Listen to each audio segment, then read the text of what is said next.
What a wow for the Northern Cape.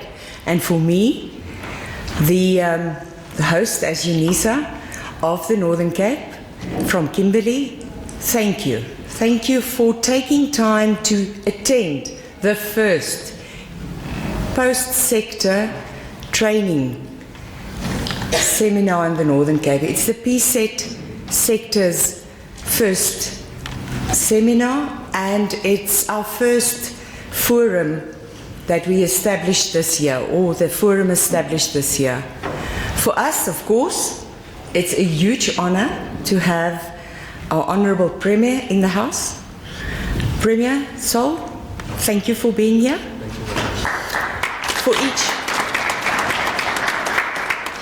For each and every one of you, thanks for taking the time. I know we've got one goal, and that's to develop the Northern Cape. For now, I would like you to stand up with me and let's open with the national anthem.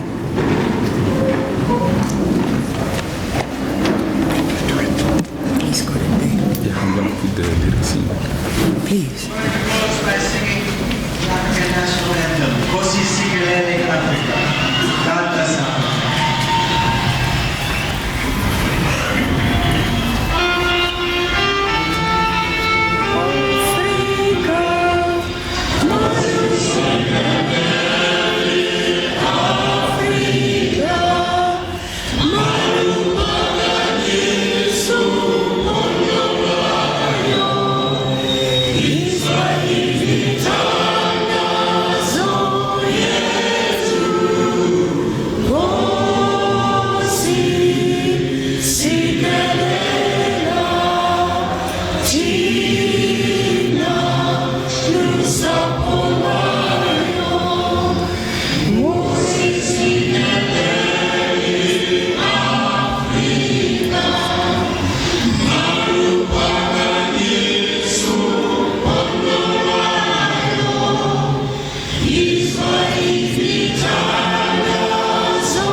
Morena boloka se chaba saetsu, o fede se di duane maseye, o se boloke o se boloke se chaba saetsu,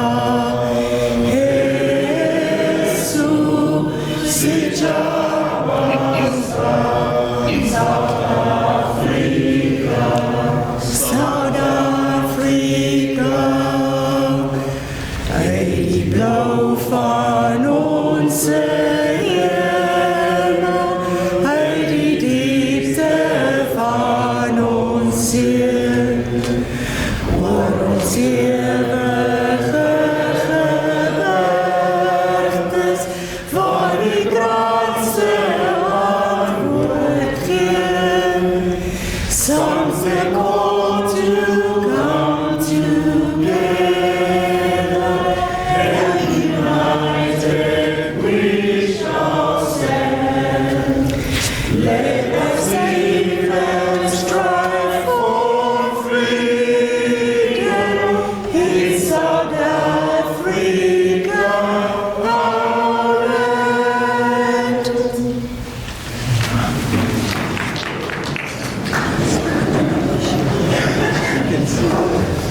Thank you so much. You know what? We local do it much better. Thank you. It's now a great privilege for me to call on Mr. Sago the father of the house, to do the official opening for us. Mr. Sago?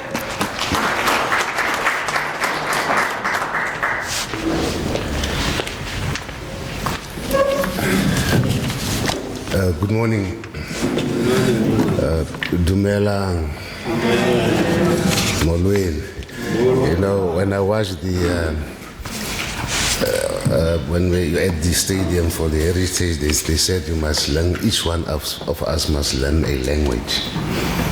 So sometimes when I speak Sichuana, then people say, man, isn't a colored in? So each of us must learn a language. Before I welcome the Premier, I just want to thank the UNISA, because it has been a long, long road, you know, planning this event and the way forward from the seminar itself. So can you just give a big hand to UNISA?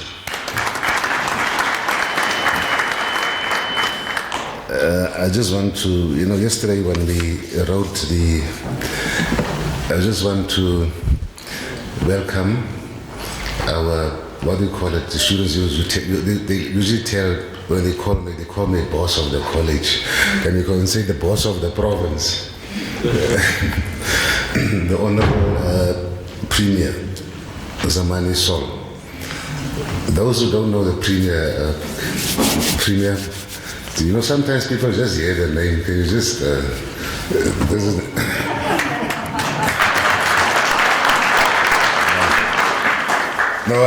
yesterday when I was going through the Premier's, where he's from, where he's coming from, my wife said to me, no man, why should you write so a long, you know, story? I said, no, some people, you know, you'll be surprised that some people don't read newspapers or watch TV. You know, Dr. Zamani Sol, he got his doctorate, so I think we will also, as leaders of this province, lobby must be one of the chancellors at the universities. Sol Plaiki, next to your door. So Dr. Sol Zamani was sworn in as a Premier of the Northern Cape on the 22nd of May 2019. So Dr. Sol became the ANC Provincial Chairperson in the Northern Cape in 2017. He completed his grade 12 at UNSO School in Colesberg, there in the Pixley-Kaseme region, you know, next to Eastern Cape. His recent academic achievement is a doctorate in laws, LLD, constitutional law, and completed in 2016 at the University of the Western Cape. So he's currently studying towards a doctorate of philosophy in multidisciplinary studies, which he started in January 2019 through the University of South Africa. So through UNISA's here. So he also served as an ANC Provincial Secretary from March 2004 to September 2008. From September 2008 in June 2012, he served as the ANC Northern Cape Provincial Secretary. So just a brief history of the Premier of our province. Those who don't, just, you know, sometimes it's better, it's good to give a background where we're coming from. You know, I still remember the reason I'm giving this background. I was born in Khalishiwe. Now, when I started my teaching career at Moremo Kholo, there in Khalishiwe, so we had a principal which we call Mr. Bishop. So when Mr. Bishop used to introduce us, then when they came to night, he said to the students, this is Mr. Seigo. And the students used to scream, no, Ramu Isiki Soga, it's not Seigo. You know, that's why sometimes we have to go back to the history. Now I just want, before we start, just a, you know, there's this new thing they call fourth industrial revolution, and sometimes we get confused, what is it? But I just want to give you a quick background. What are we doing as a TVET college now in terms of the fourth industrial revolution and what we intend to do? You know, in DR, we launched a rapid incubator center in 2016. In actual fact, the reason for that was to just, in a small scale, start with this term what they call the fourth industrial revolution. Now, the college offers NATED and NCV entrepreneurship programs. The offerings at the incubator centers are focused on students starting their own businesses. Because people are actually scared of this fourth industrial revolution because say people are going to lose their jobs, because it's about robotics and all these things. But creating value for the market and contribute to economic development. It is about real entrepreneurship, which is about the rands and cents of business, not academic knowledge, but practical knowledge. Now, what we've done so far in the past 2 months, there's a thing we call the Maker Space. The Maker Space has been established with a funding of 800,000 from CEDA Technology Program. This funding comes from National CEDA. Now, a Maker Space is a community-operated workspace where people with common interest, often in computers, machining, technology, science, digital art, or electronic art, can meet, socialize, and collaborate. So what we do, we encourage students to go to that center to develop their own things, on computer, which they can sell, ask for money to manufacture those projects. The Maker Space is about lowering the barriers of entry for people to express their creativity in a physical way. It's about people getting together, working creatively, inspiring each other. So the Maker Space established at the R campus will assist students, entrepreneurs, to access technology that creates a competitive edge and compete against the best in the world. So we bought computers and 3D, printers, where a student can go into the incubator center and try and create something for himself. And at a later stage, look for other funding to produce this product. It is important that technology installed here is still new in South Africa, with very few organizations having access. However, in the first world, it is a technology that gives the entrepreneurs an edge other the developing world. It exposes students to the future at work. So we have installed 4 3D computers at the center. To extend, we are exposing our students and local entrepreneurs to the fourth industrial revolution. A laser cutter and a CNC machine complete the Maker Space. The working principle in the center is think it and make it. It engenders creativity and innovation piloting for IR in the TVET environment. So that's what we started as an institution for now, in order to help students to start this is what they call the fourth industrial revolution. So I just want to give you a quick broad background of what as a college we're doing. At least we have started to start with this thing they call the fourth industrial revolution. And before I conclude, I just also want to welcome all other stakeholders, your CETAs, because your CETAs plays a very critical role in this, because they have the funding. And I just want to tell the CETAs, when we're going to knock on your door, and you must give us the money.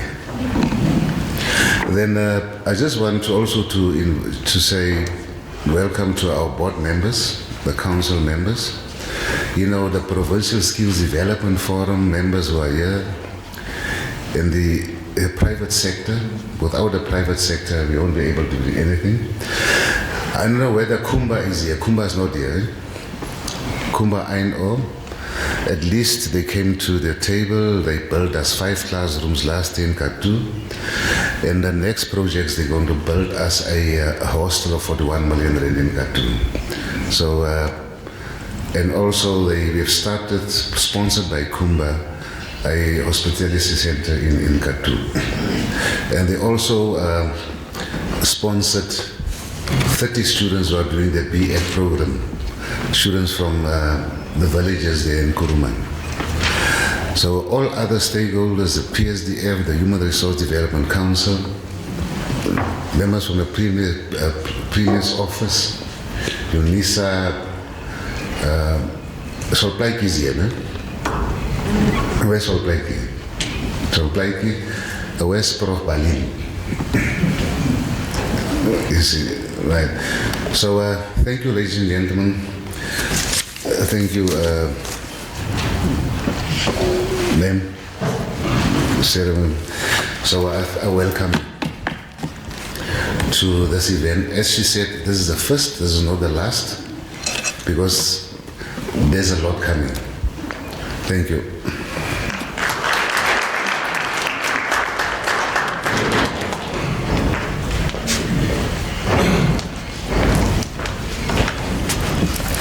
Premier, if I may request you to join me at the podium and speak to your people. To your people. Thank you.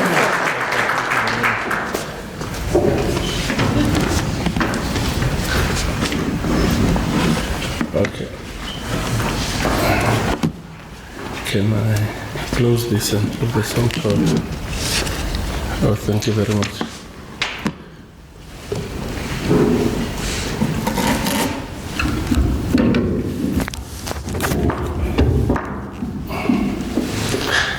Good morning, everybody.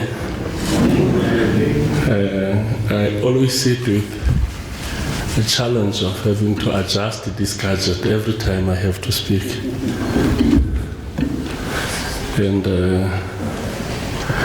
because I've got a vertical advantage. And soon you will come to realize the strength of this advantage in the fourth industrial revolution. Program Director, Regional Director of UNISA, Mr. Kokong, the Principal of the Northern Cape Rural TVET, I call him Comrade Pesi, Mr. Sego. I see and notice that we've got quite a number of esteemed academics which are here and educators, distinguished guests and ladies and gentlemen, and for those who are from outside the province, welcome to the beautiful province of the Northern Cape. We call this province a province of exciting contrast, extreme contrast. So when it's hot here, it's hot, and when it's cold, it's cold. It's either it's true or it's false. There's no gray line in the Northern Cape. Program Director, allow me to extend my profound thanks and appreciation to the Northern Cape Rural TVET and UNISA for inviting me to share some thoughts and views on the fourth industrial revolution and how we should collectively position our province to take advantage of these developments. As we all know, we are currently in the midst of an industrial revolution with exponential pace of change, which is disrupting every industry in every country. This fourth industrial revolution has brought a crisis of fear. I think Mr. Sego have referred to this. There's a bit of a crisis of fear, and particularly in your underdeveloped countries. But I think it's relevant for one to quote on what Franklin Roosevelt said in 1933, that the only thing we have to fear is fear itself. We don't have to fear the fourth industrial revolution, but we must fear our fear about it. This revolution is different from the past three in terms of impact and velocity. The first industrial revolution was a shift from reliance on animals to the age of mechanical production that occurred in the beginning of 1760. This marked the time of steam engines. Steam was powering everything from agriculture to textile manufacture. The second industrial revolution was the age of science and mass production and occurred between the end of the 19th century and the first 2 decades of the 20th century. This period things started to speed during this period due to a number of key interventions such as petrol engines, aeroplanes, chemical fertilizers, etc. All of these helped us to go faster and to do more. And the third industrial revolution was the age of digital revolution that began in the 1950s. As you are listening to me now, I'm certain you are also busy experiencing some of the wonders of the digital revolution right now. You must be having some kind of a handy device that allows you access to the internet and the cloud. I'm certain most of us. It is a digital revolution characterized by a fusion of technology that is impacting on every aspect of our lives today, creating threats and opportunities. It profoundly impacts on social, physical, health, as well as biological spaces of human life. Each of these 3 revolutions represented a profound change, and most importantly, during the second revolution, people started to follow jobs. Hence, the 1900s saw workers leaving their rural homes to move to urban areas for factory work.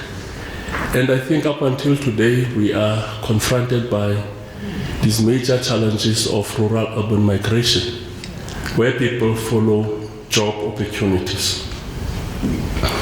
But what is an industrial revolution? An industrial revolution occurs when there are significant changes in the social relations of production, not only changes in the means of production. The technology, the wires, the computers, the software, etc. relate to the means of production. Our concern as government is about the change in the relations of production that this new technology brings and how best we can prepare people in the Northern Cape to take social and economic advantage of the shift to what is called the knowledge economy. This fourth industrial revolution is a new era that builds and extends the impact of digitalization in an unanticipated ways. It includes development in previously disjointed fields such as artificial intelligence and machine learning, robotics and non-technology, 3D printing and genetics and biotechnology, which will cause widespread disruption not only to business models but also to labor markets over the next 5 years and beyond, with enormous change predicted in the skill sets needed to thrive in the new landscape. The impact of modern development in areas like digital technology, data analytics, robotics, and artificial intelligence are already having a profound effect in changing the relations of production.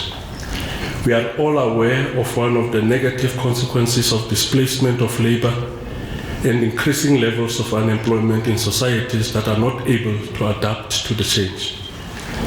The main focus of the fourth industrial revolution is the idea of artificial intelligence, where computers undertake tasks faster, more accurately, and more safely than human.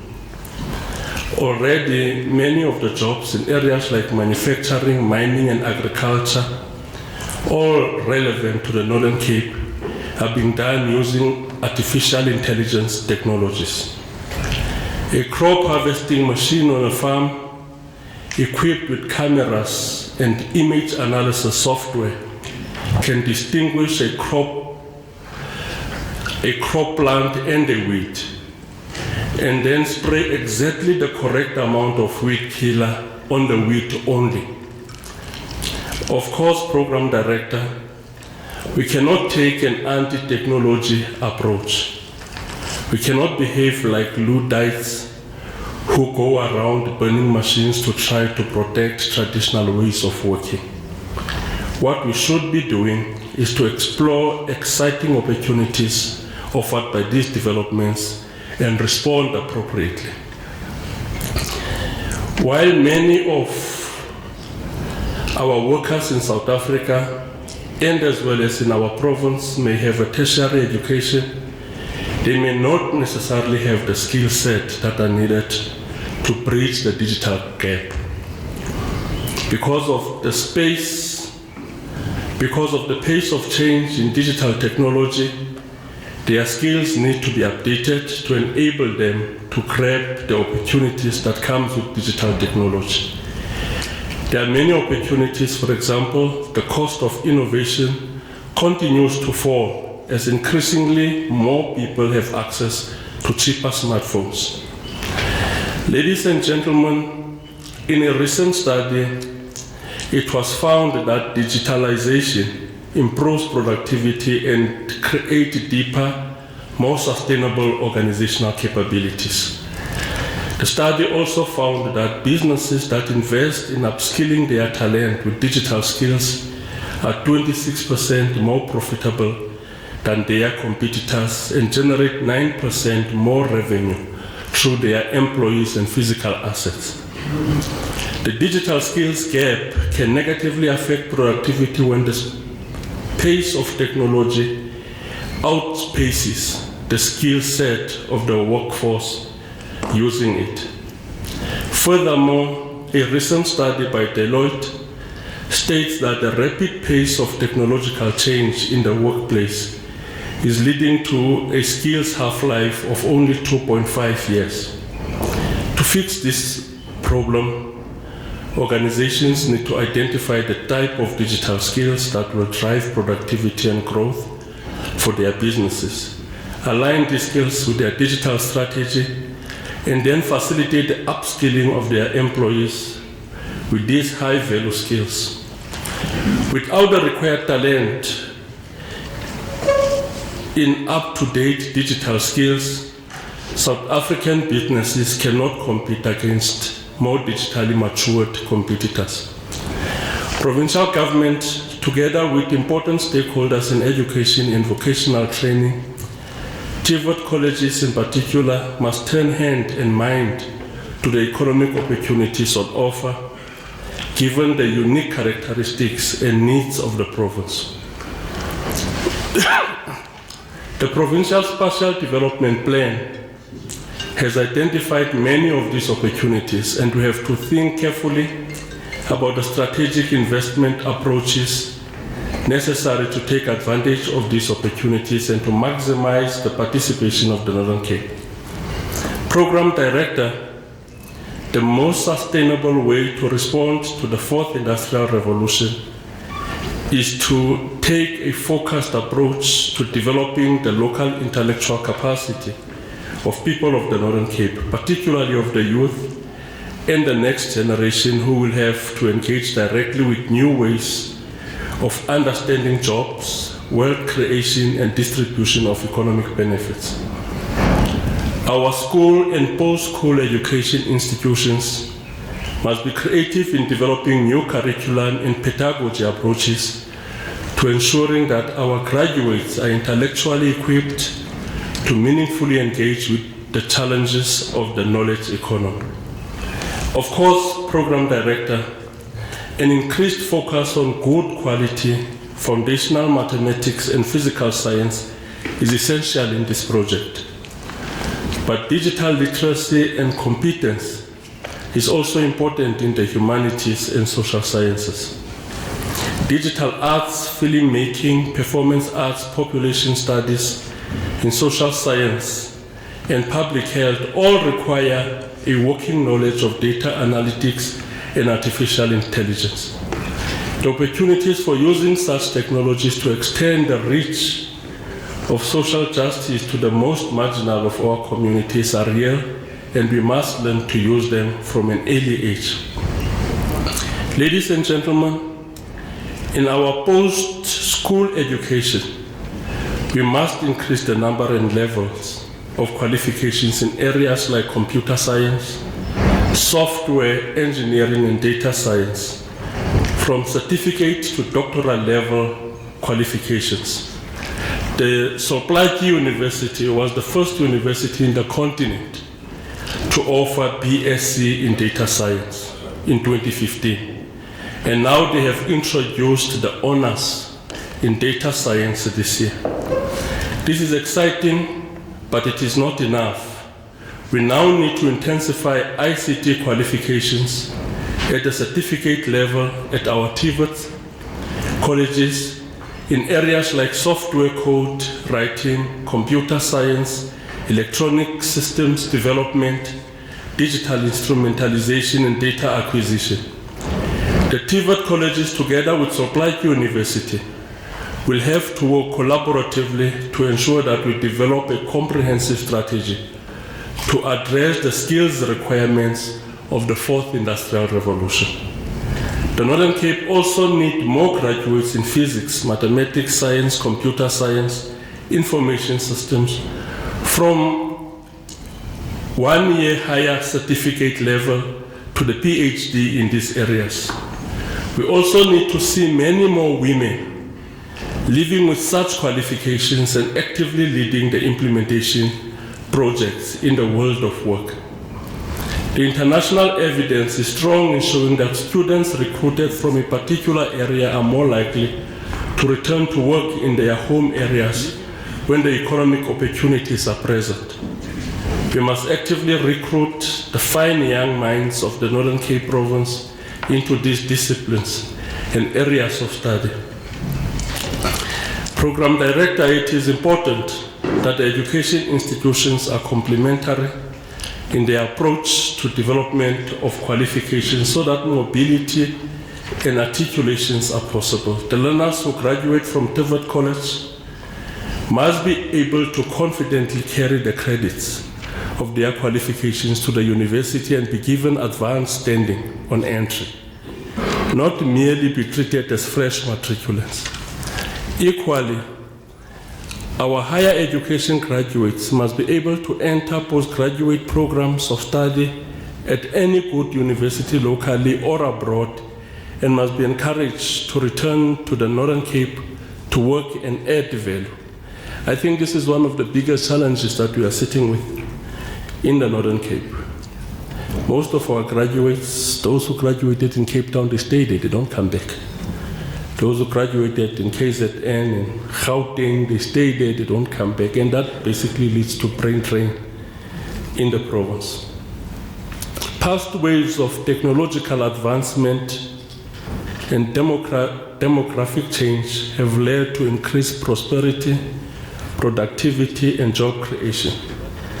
This does not mean, however, that these transitions were free of risks or difficulties.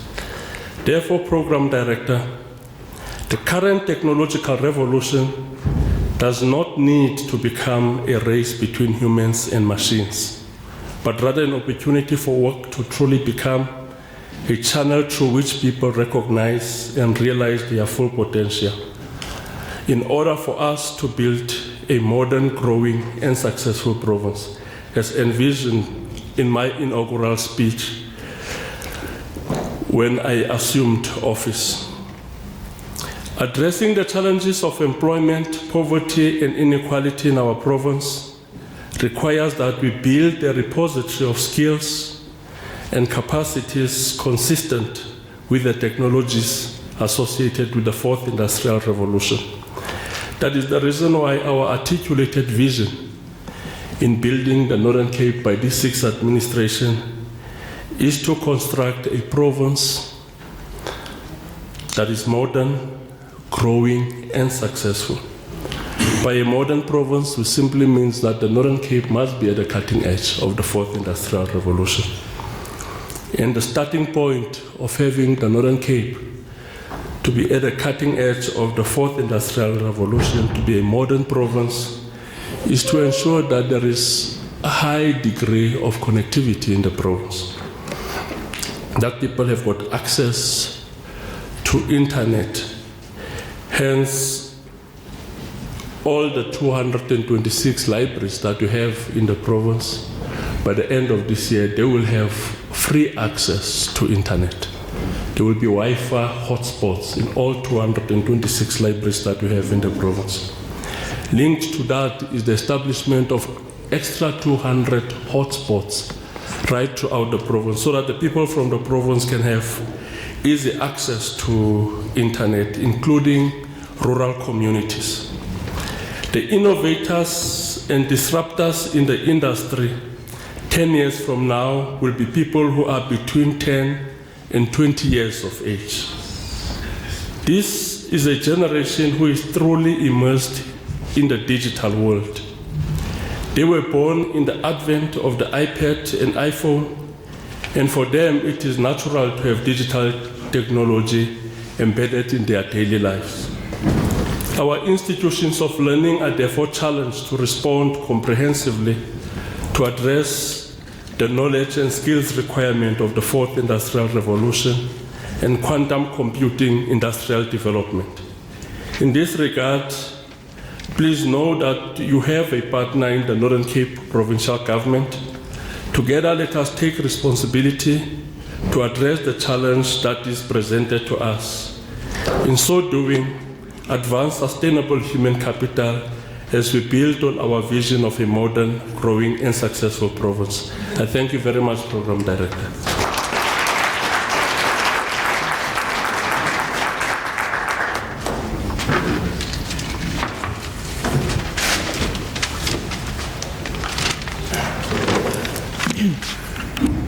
I'm just a little bit shorter. The height is there. Thank you so much, Premier. Now, I think every one of us has got lots of homework to do, but it is so true that we as delegates have a social responsibility towards our stakeholders, of course, and towards the communities we live in. And therefore, we need, of course, and towards South Africa as a large, we need to go out there and in your little sphere that you've got to influence in, go and make the change. Make the change in your curriculum that you are writing.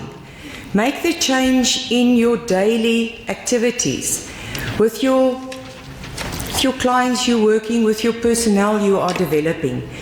Start to prepare them, and when the artificial intelligence war is here, we have prepared our clients, our students, talking about the educational system now, that they are prepared for the industry, the fourth industrial revolution coming. But remember, there's also individuals that will not really suit into that sphere. Prepare them to be entrepreneurs and be able to still be available for the labor market and to be part of the economy, to put food on the table and not to become social grants standing in a line. We have a responsibility to build the Northern Cape. Most of us is from the Northern Cape, and to take it further because it's a snowball effect. We've got an impact of the rest of the economy. We will have, talking about robotics, Premier, we've got an exhibition later this afternoon from the Science Lab from Upington. So yes, it will be exciting to see what they teach the children, the school children. So we'll see what's that in real life. Then you will see we've got on the ads running, or some of the slides running, we've got a live streaming link. So please, some of your colleagues cannot be here. Send the link to them. It's important that we share the opportunity of today with individuals that is not here. This is a wow event. This is a first for the Northern Cape. We need to share information. We've got excellent speakers here. You're looking so nice, so why don't share it? Okay, so please share that link. Rochelle? Mr. Kurombi, could you please just bring for me something for the Premier?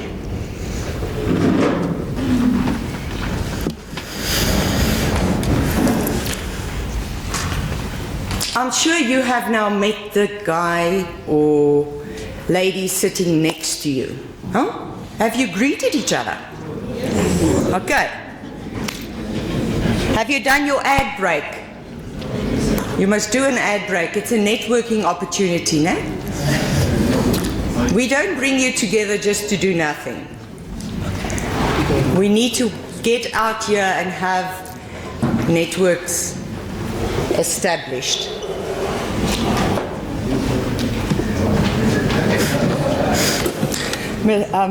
Mr. Premier, if you can quickly just join me again. We would just like to say thank you to you.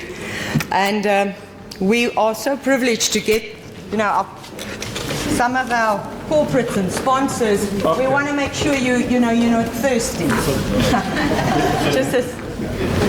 This is something small. Thank you for taking time out. Oh, and the paparazzi is here. And the paparazzi, okay. Thanks. Oh, thank you, sir. Thank you. Your phone rang. No, that's okay. Somebody. This is yours? It's like... It's non-stop.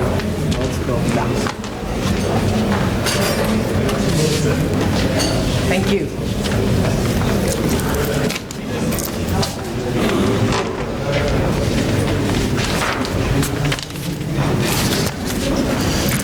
Okay.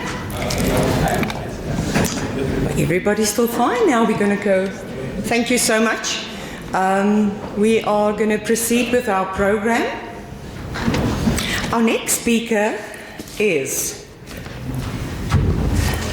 a mouthful. His surname, I said this morning, Prof. Sure, how do I pronounce your surname? So, we are very privileged to have Prof. Sum. Yes, please, Premier. Thank you. Yeah, this is a surname and a half. It's Sumbwanyambe. Oh, thank you. Professor Sumbwanyambe. Oh, thank you. You see, this is what we do in the Northern Cape. We help each other. From UNISA, and he will share his thoughts and ideas with us on the fourth industrial revolution. Keep in mind you've got your programs in your packs with the resumes of our speakers. Prof, you can come.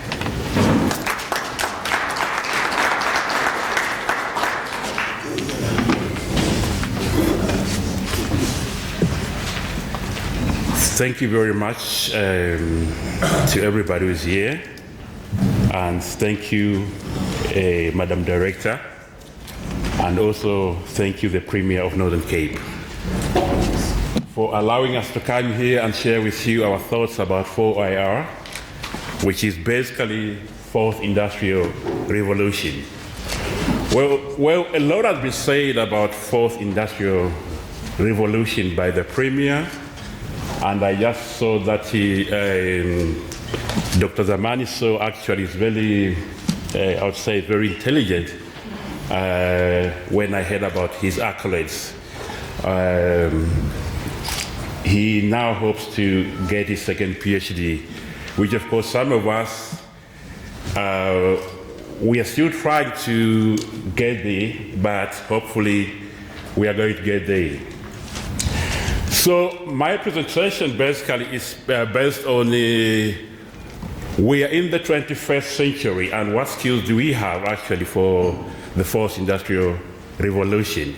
Because we have heard time and time again that indeed the 4IR, when it comes, it's to reshape the knowledge economy. It will reshape the way we think and the way we live. Our social lives actually are going to change. But we need not to worry about that. We need to get prepared for it.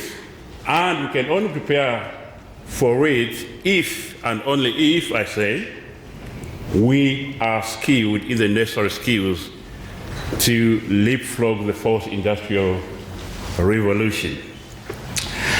Basically, what I'm going to do is to go through a slide. I'll start by the definition, which is, of course, a lot of the speakers who were here before have actually defined it. But for those who are not very quite clear, I'll go through it bit by bit. Of course, the first industrial revolution was mechanization. It was water-powered. Everything was done by steam. We remember the guy in England who's the guy who started the trains in England. The trains were powered by steam. And everything you did, steamboats and everything, were powered by steam. But then came the second industrial revolution, which actually used power to create mass production of things. You may recall that in the first, the people used to use a lot of things to work, like let's say stones, or they used more labor than actually mechanical. But when steam came in, at least it improved the mechanical part of production. And of course, what we see here is that even in the first, people were really scared that they're going to lose jobs. The second came in, also they were scared that they're going to lose jobs, and also the third. But in all of these, when we look at them, is that we have been seeing an exponential growth actually of jobs other than the loss. The first, the second, and the third, basically, they were taken up by our counterparts in Europe and the USA. But the third, China also took over there, took a large chunk of it, and also now they're actually leaders in the fourth industrial revolution. So the 4IR actually was coined by a man called Prof. Klaus Schwab, who is the leader of World Economic Forum, who of course gave his fair definition of 4IR, which of course in simplicity and in easy terms, he defined it as the first industrial revolution used water and steam power to mechanize production. The second used electric power to create mass production. The third used electronics and information technology to automate production. Now, in a fourth industrial revolution, is building on the third. It's actually more encompassed by digital revolution. So I'm basically just giving some bit of definitions about 4IR and where we are going, because a lot has been talked about it, and there is actually some fears about 4IR, especially in Africa. But in some other countries like France, Germany, or USA, I think the 4IR actually, they have taken it with both hands. So what does it comprise, this 4IR? What are we looking for? What are we going to see? The 4IR comes with its ubiquitous computing, of course, mobile supercomputing, but of course you might be aware that, I think it was yesterday, last week, that Google actually put up not a supercomputer, but a quantum computer. A quantum computer, basically what does is, what you're supposed to process in what a supercomputer is supposed to process in 10 years, a quantum computer can do it basically in 200 hours. So we are yet to see that, but of course there are rumors which have been put forth by Google to say they have actually done that with quantum computing. So we are seeing the power of computing going higher and higher, and this actually is a catalyst for 4IR. And another thing is we are going to see a lot of self-driving cars, neurotechnological brain enhancements, genetic editing, and the evidence of this actually is at a full speed, full throttle. So we need actually, as people of Northern Cape, as people of Upington or Kimberley, to actually work together towards the 4IR. So we have seen a lot of shift from where we are. We have seen changes in terms of our technology. Of course, we have said a lot of goodbyes to,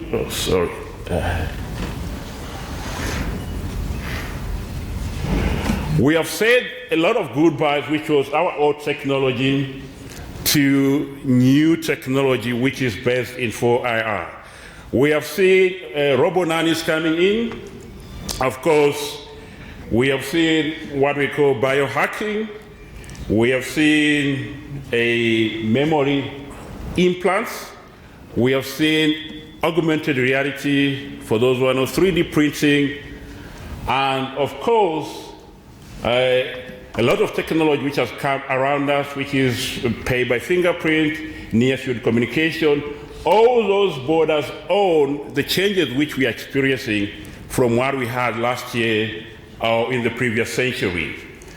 So to give you a snapshot of the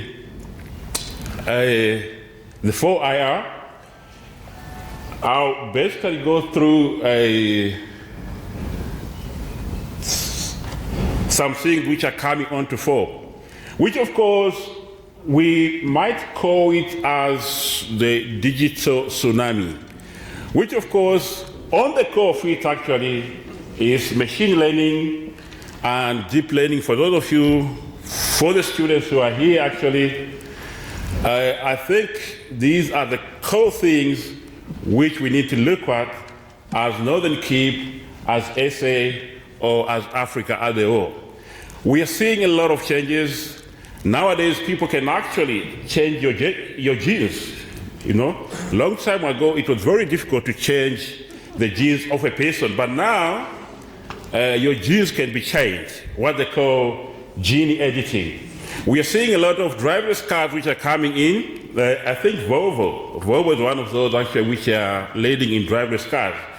Now, the next thing which we are going to see actually, and we need to prepare for it, is that driverless cars are coming. Google is actually piloting it, and also I think it's in Germany, in a town.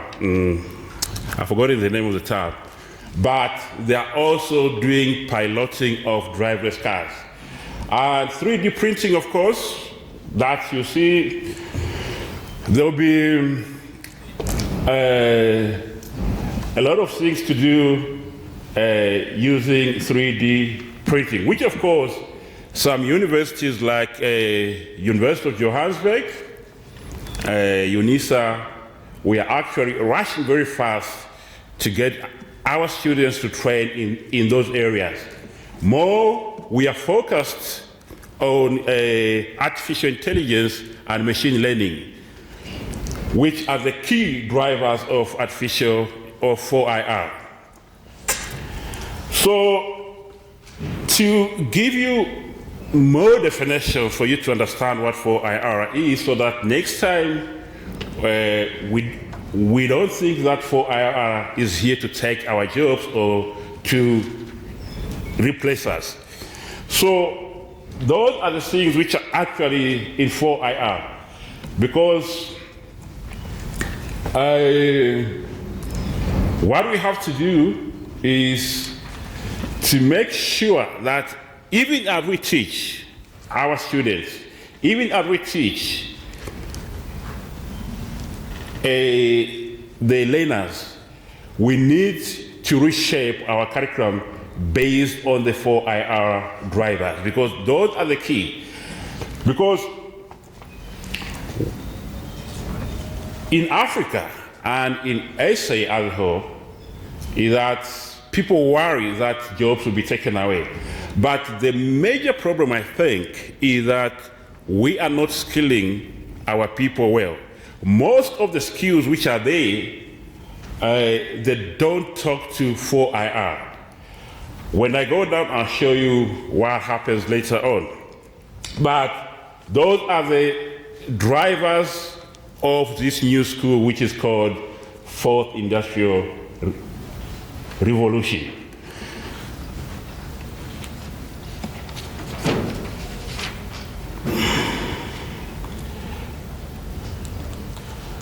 So, Fourth Industrial Revolution has impacted us a lot in terms of economic, cultural, and social. We have seen it everywhere where we have stayed, especially in Africa.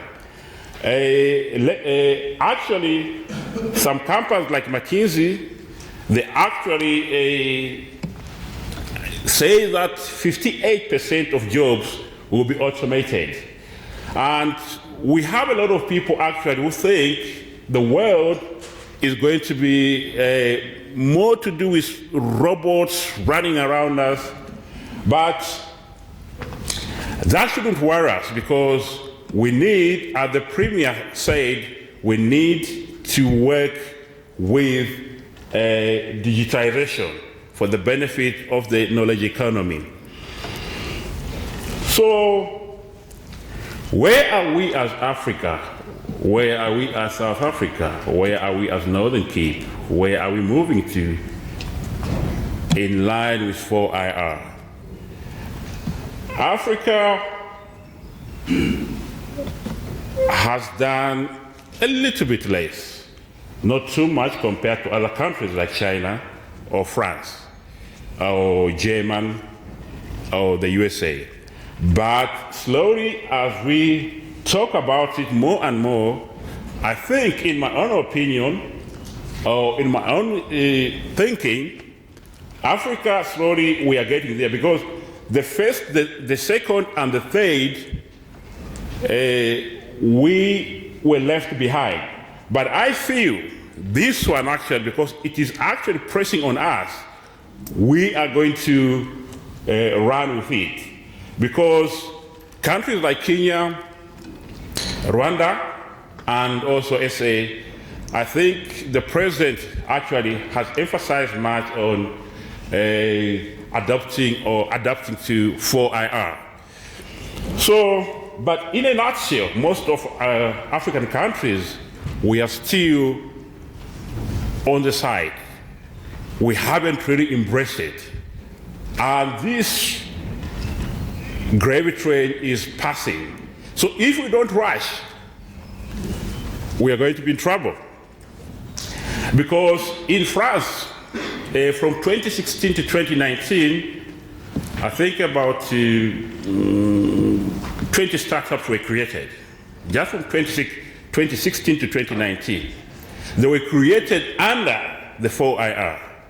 But in Africa, we have got a lot of resources, but the creation of startups is very difficult for us.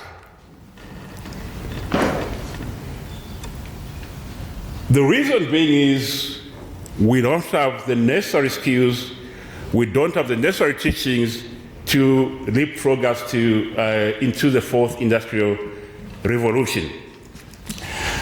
So, the case of Africa is a sad one, but if we work together and be able to skill our people in the way they're supposed to be skilled, we'll see a better Africa and a better everybody. So, I have a slide here which I'm going to show you. I think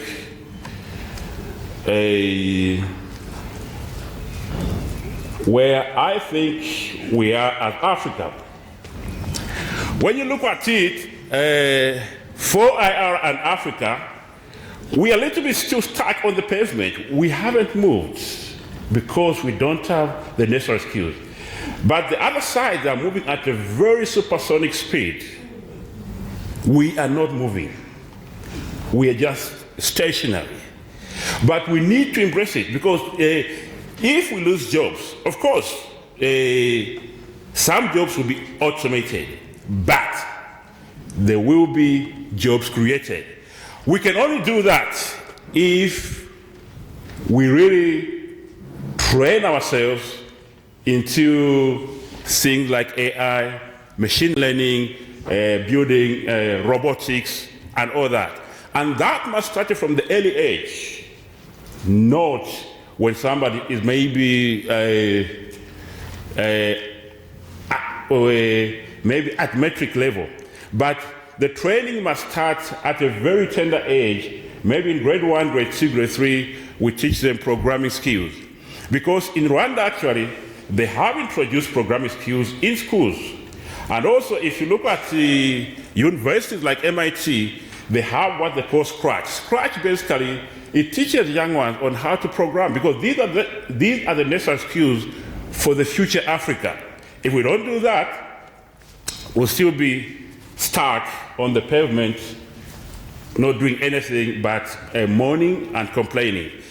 So I'm very, very glad that the Northern Cape is starting this thing here, the 4IR. This is very good, Madam Director and the Premier.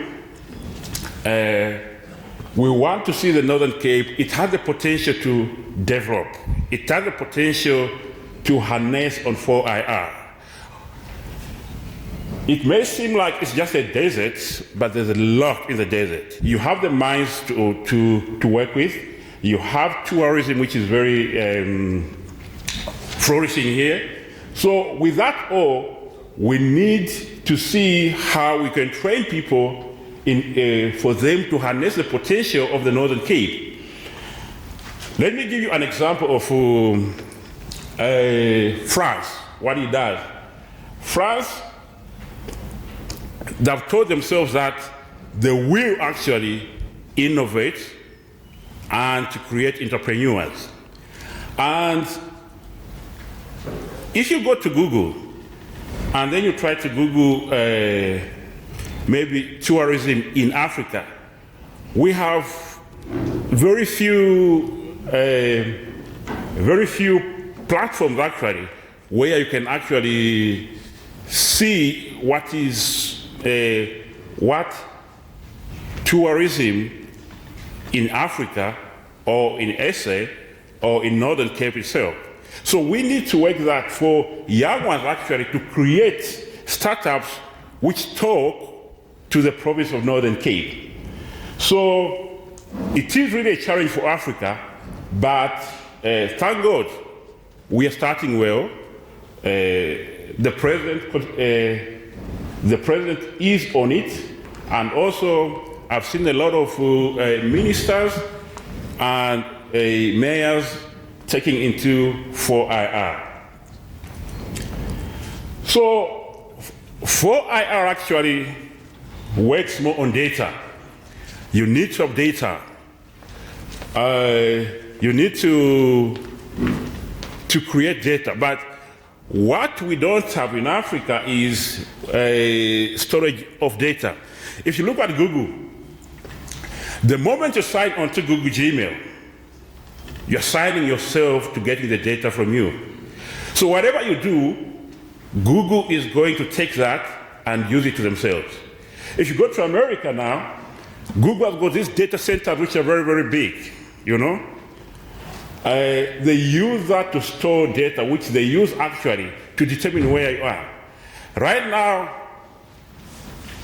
I was driving here in Upington, but when I will go back, Google is going to ask me the question, say, how was Upington? How do they do that? Because they store a lot of data. So the starting point for 4IR is we need to have skills necessary. but also we need to store this data, to have this data to work on. Because if you don't have that, it's very difficult for some of the things like machine learning or deep learning to come in place. To show you a snapshot of the open data world, you see that actually USA, China, and Europe, there were lots of data. But if you look at Africa, actually, we are still lagging behind. A lot of countries like Australia, South America, they all have what they work with in terms of when they want to do deep learning or machine learning. The funny part about it is that even at the universities, you know, if we want to do the machine learning or deep learning to analyze stuff, we go to databases in America or Europe. We can't even create our own database as universities. We don't have a database where we can say we have got database of African people, we have got a database of tourism in Northern Cape, we have a database of the plants of Northern Cape. We don't have it. So the first thing is to create the database, because if you look,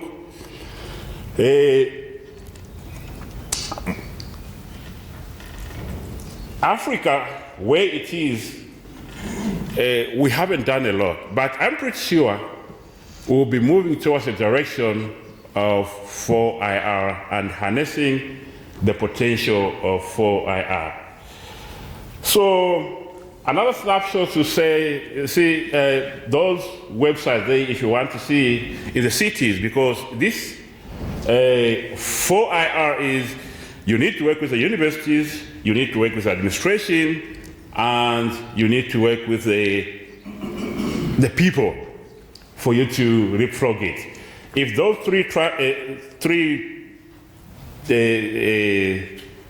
three guys are not around, then you cannot achieve it. So we need to work together, work with the government, work at the universities, and work with the people to see their needs so that we move forward. We have a lot of potential in Africa as a whole. If you look at I think some cities in Africa like Lagos, they've got a lot of people. There's quite a lot actually what you can do with 4IR there. A lot of challenges which are facing our towns or cities. So we need to work with the governments, work with the universities, and work with the people. Africa must be united in order to do quite a lot or to compete with other continents. So if you look at the cities of the world, Lagos is heavily populated. But if you go there, how do you manage such a city? How do you deliver the services to your people? We can only do that if we work under the premise of 4IR, or to develop 4IR solutions for our people.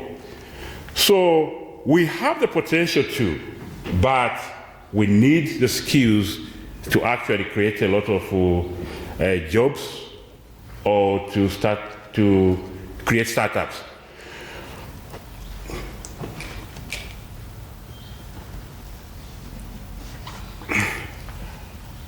In the cities in which we live, we have a lot of challenges actually.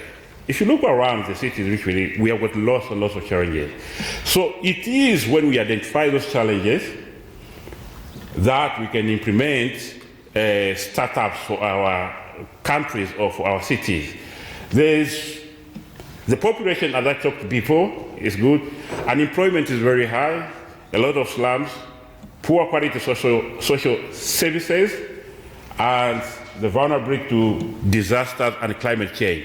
In all this, if you look at it, we are capable to create startups for our people and our cities. Now, I talked before about the other cities, other countries, what they are doing. I'll just push a little bit back to show you what other cities are doing. So,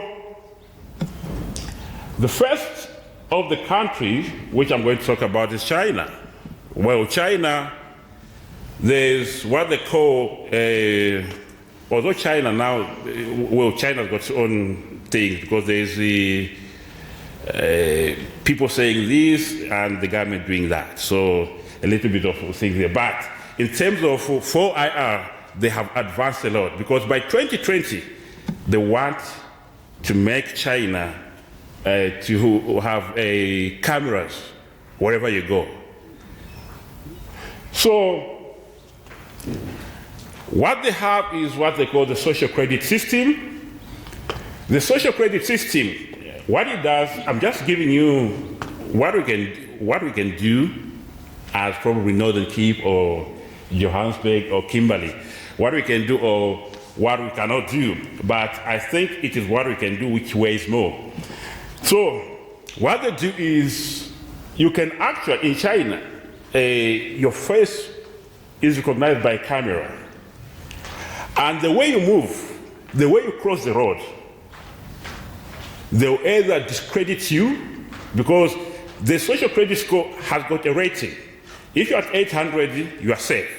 But the moment you drop it, they'll actually cut off a lot of things.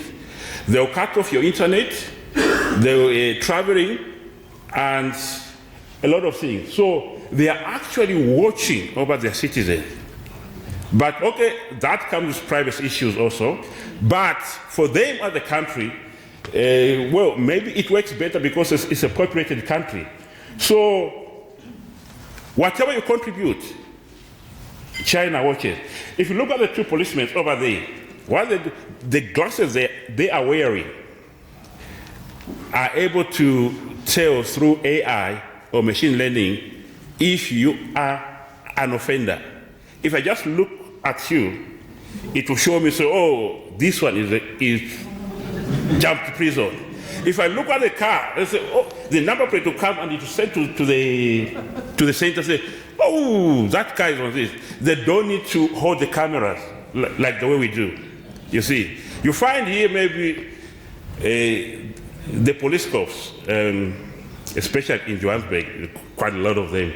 They'll have a camera there, and then when the car passes, but there in China, those two glasses which they're wearing on, they are able to detect, and they'll tell them exactly, say, that car has got so and so far. So it's a lot of, if you go to countries like Singapore, when you check in, you check in at the airport, you will find that actually most of the stuff there is controlled by machines. The stores actually, there's no one there to monitor them, but only you go in and then you come out with your goods. And they'll deduct your money instantly.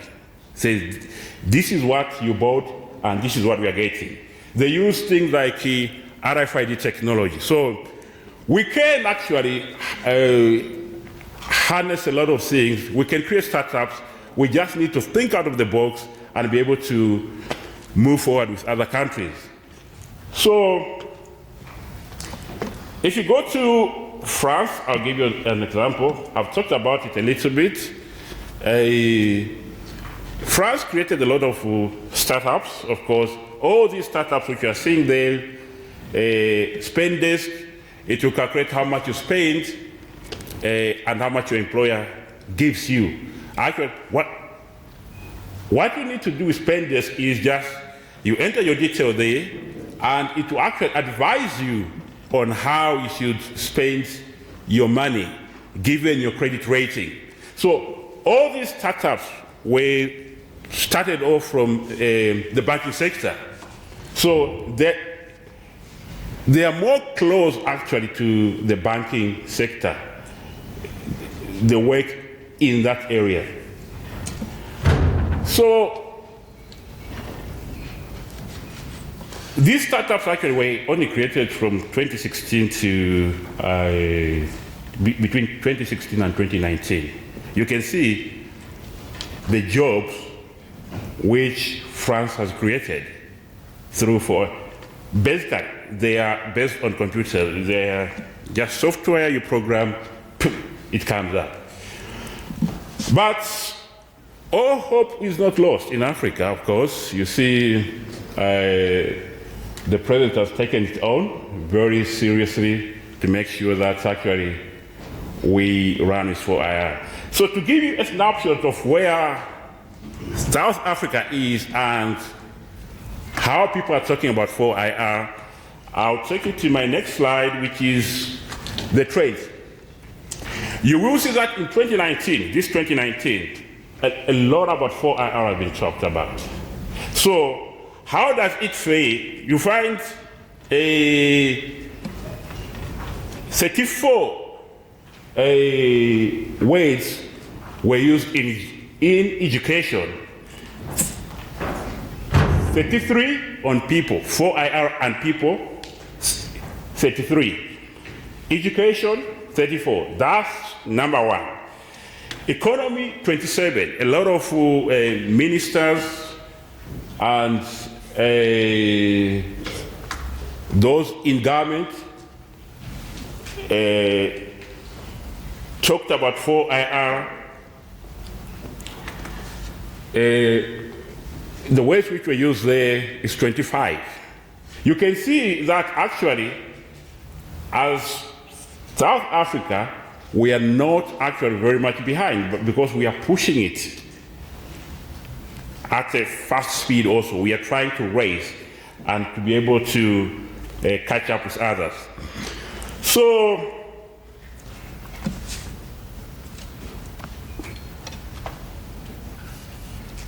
basically, the fourth industrial revolution is unfolding on the continent of Africa, bringing with it African solutions for African problems. So we need to look at our problems and then how do we use 4IR to actually work with those problems. So in Rwanda, as I said before, they are taking serious also. President Kagame is taking very seriously. Remember there's a plant which they want to put there, Volkswagen, is currently testing a ride-hailing app that will soon introduce electric cars to its fruit. And then also, closer to home, the president has shared his dream of creating a smart city in South Africa. So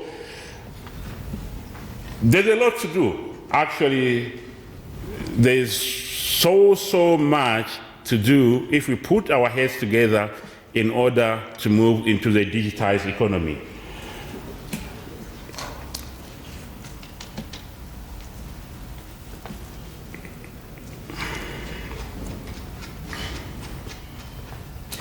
So what's the potential for this 4IR, or what we talk about in Africa?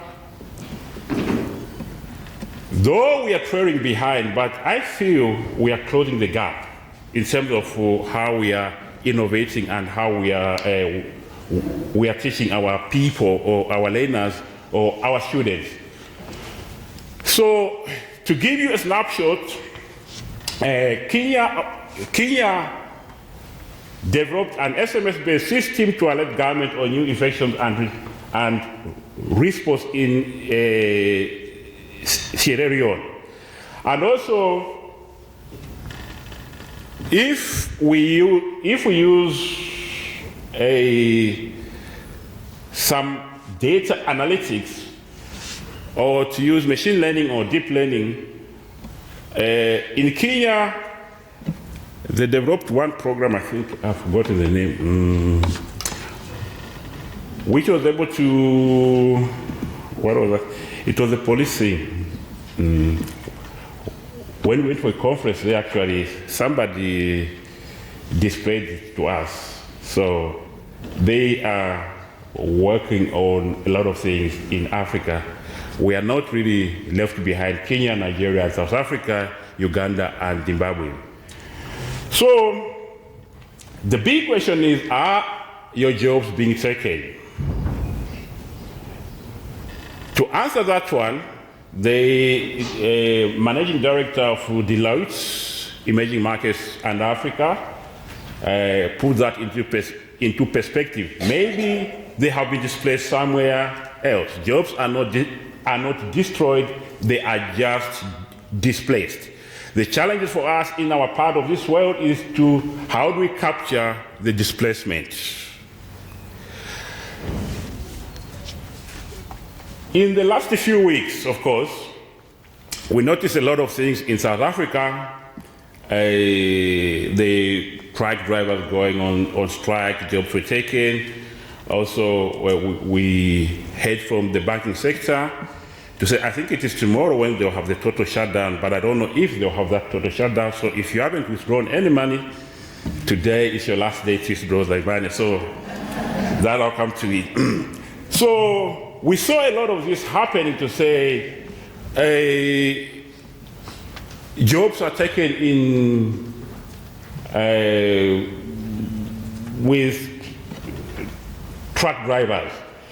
We saw a lot of burning of trucks in KZN or stoning of other people. But the fact is, the reality is, we are going to have driverless trucks now or later. We can't run away from it. But the question is, the big question is, what are we doing about it? Are we risking our drivers to match up to that, or are we not? Because if you look at the other truck on top, the truck doesn't even have where to sit, but boys only have got a trailer. So who will be taking your job there? It is the computer or the robot. But we can train them because, or we can skill them. Actually,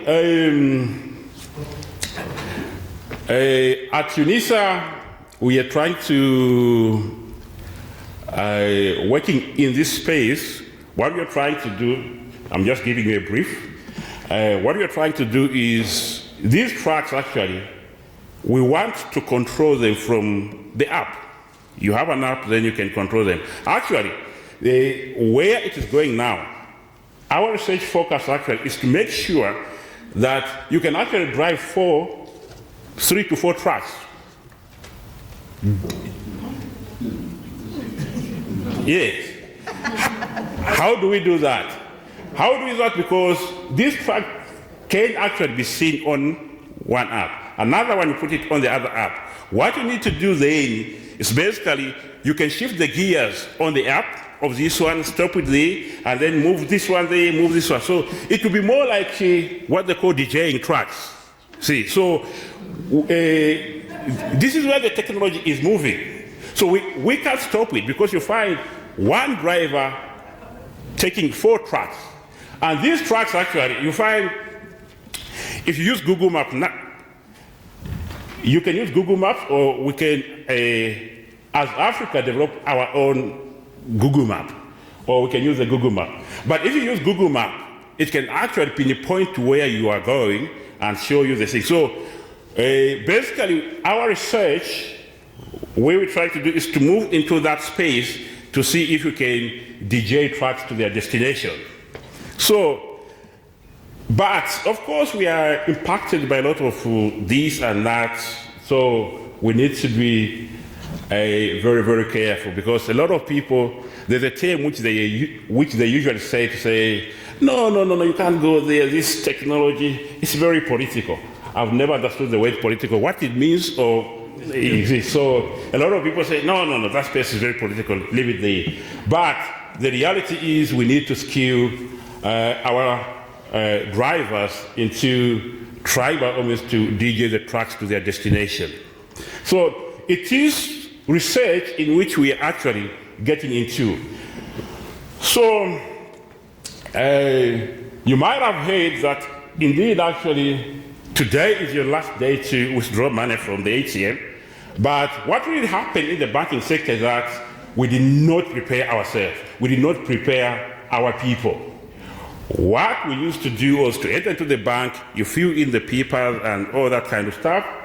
Then you go to the teller will give you money, say, okay, sign here, sign there. It was a process. But now, we never saw it coming. We are seeing people know the teller machine, you can deposit, withdraw, you can send money, email. We never saw it. By the time they saw it, it was, oh, my goodness me, what's happening? They say, oh, no. Too much job losses. It's very political there. So, that's what happens. Yes. So, if you were here, today is your day to withdraw cash. But let's not panic because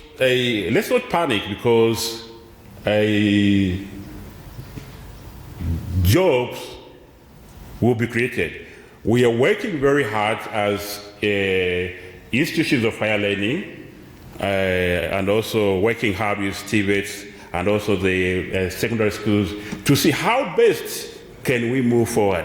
Actually, even UNISA is rebranding the way we teach. You see, because long time ago, our teaching was based on the other revolutions. But now, with this one, we haven't really rebranded ourselves very, very well. But we are trying by all means now to say, okay, what do we do? How do we work with the government? How do we work with the people in order to prevent situations like that one? So the case is, don't panic.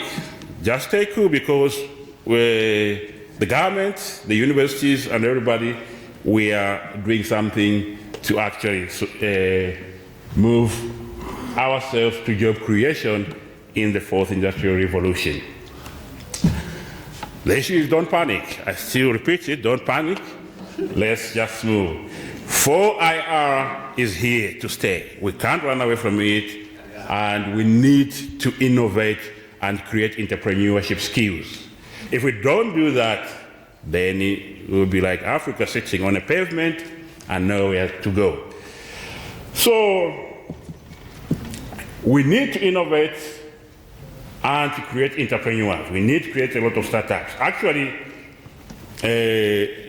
in trying to rebrand ourselves as UNISA, we have an entrepreneurship center, but from our Department of Electrical and Mining Engineering, what we'll focus more on is to actually create what we are thinking is to create a hub, the innovation hub, where actually we can teach students who have graduated to do startups or to create businesses. Because it's only that, only when we do that can we fit into the knowledge economy. So, but to do that, you need, well, of course, a job is it's like a gorgeous princess, so you need to there. So we need to do a lot of trying or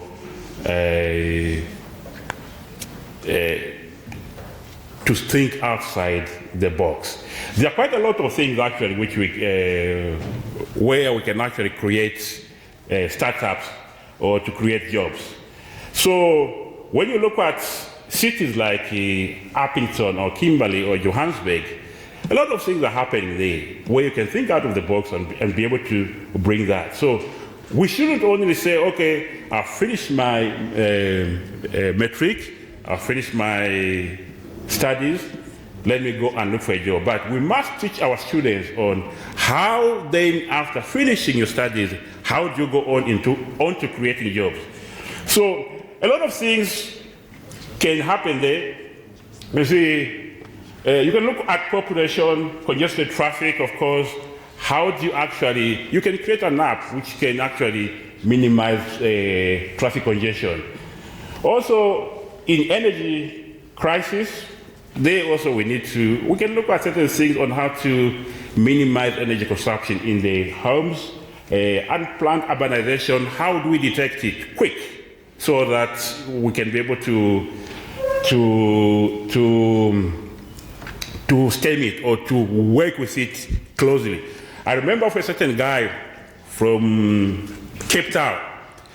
They went to this shack. He told me that he went to this shack, the shack. So they were trying to put power onto the shack. And when they counted them, there were only about hundreds of them, 100 shacks. So they said, oh, 100 shacks, oh, good. So they went back. The municipality went back and they did their planning, they got the budget. By the time they came back, it was 400.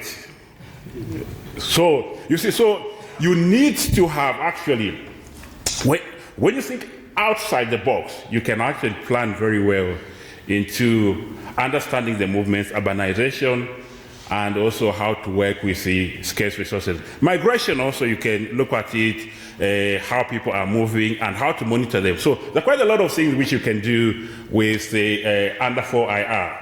So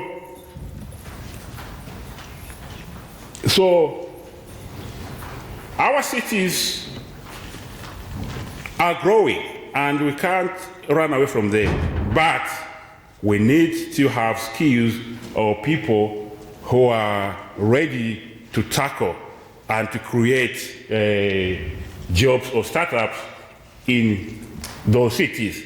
So these are some of them whereby we can work together, the airports, social services, communications, retail, and everything. All those, they need us to think out of the box and to create actually startups to drive entrepreneurship in our cities. So still, because we are moving towards those smart cities, as I said before, a city in German actually, because driverless trucks, if we bring in driverless cars, so you can't bring it without having a smart city. A smart city is roads which talk to us. How does the road talk to a truck? So we must have a city which is very smart so that everything else would work together. But we can only do that if we start to think outside the box. So it's just a brief thing of what we can do, but to transform these ones, we need to, I'll reiterate, we need to work in that triangle, the administration, the citizens, the services, and probably the universities as a center of it all, because the universities are the knowledge drivers in a city.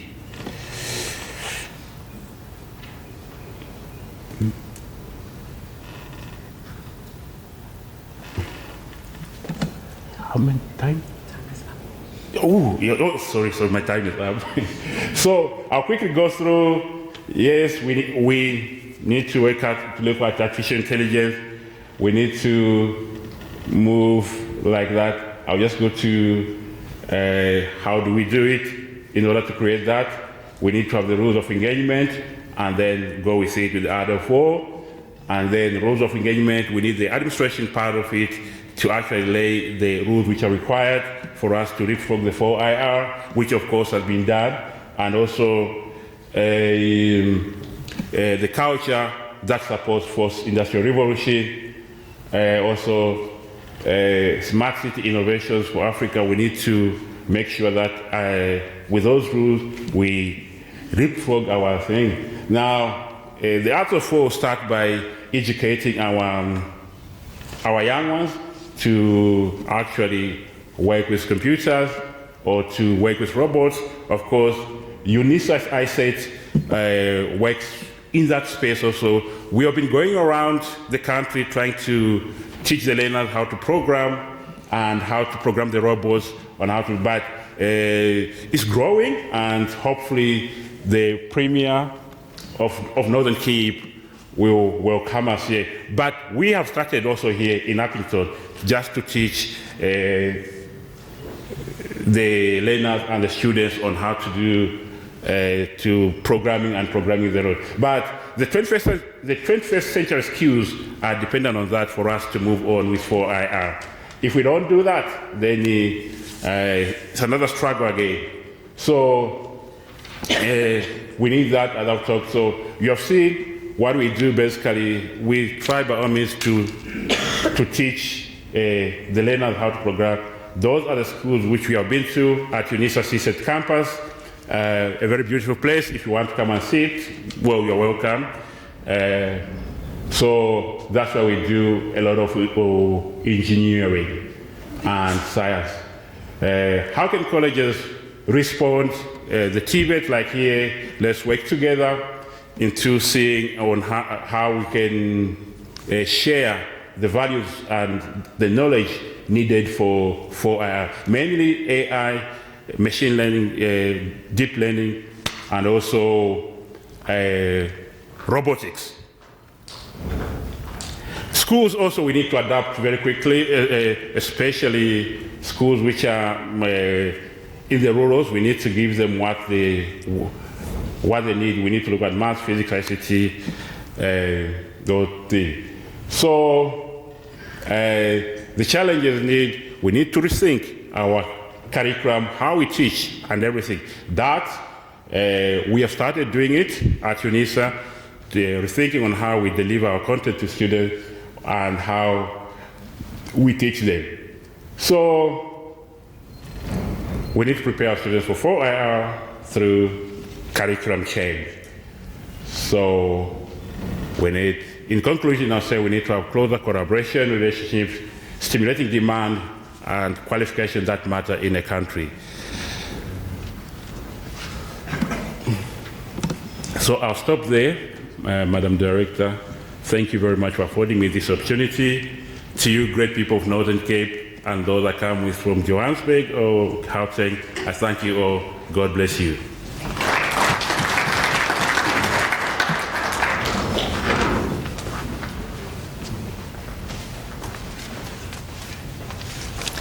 Thank you very much. Unfortunately, before we wrap up the speaker, I'd just like to, unfortunately, the Premier needs to leave us now. He's got another commitment in Upington. Premier, once again, thank you so much. We really appreciate you coming and opening our session today. It's a first. You knew in the seat and we knew in this, so thank you for that. It's an honor to have you, and we share the same view, so that's nice. I liked it when you said, you know, all the bursaries and stuff, and I said, what other cars can you not buy so that I can get more bursaries? So once again, thank you, and good luck with your next session. We trust you'll give them guidance.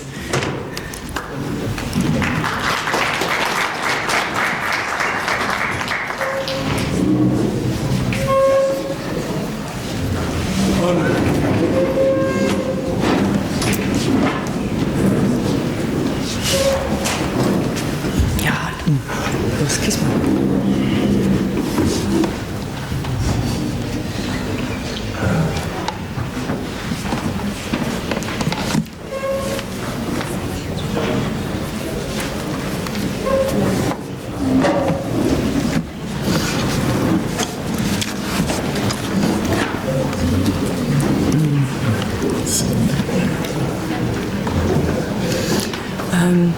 Can they just bring me the gift for the speaker, please?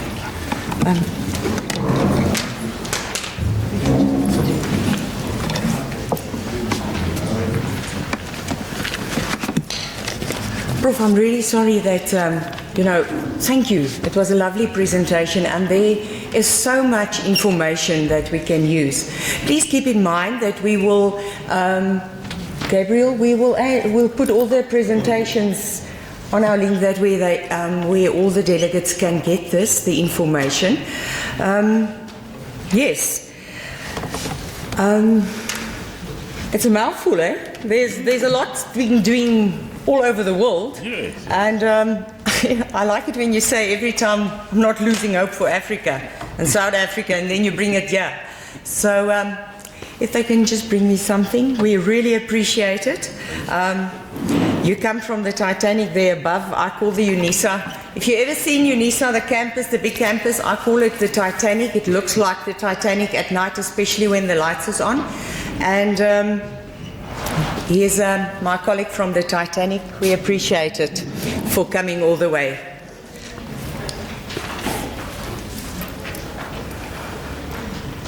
And yes, I've heard that together with the center, the lab in Upington, they are presenting our program, our ISET, and we will definitely take it further in the Northern Cape.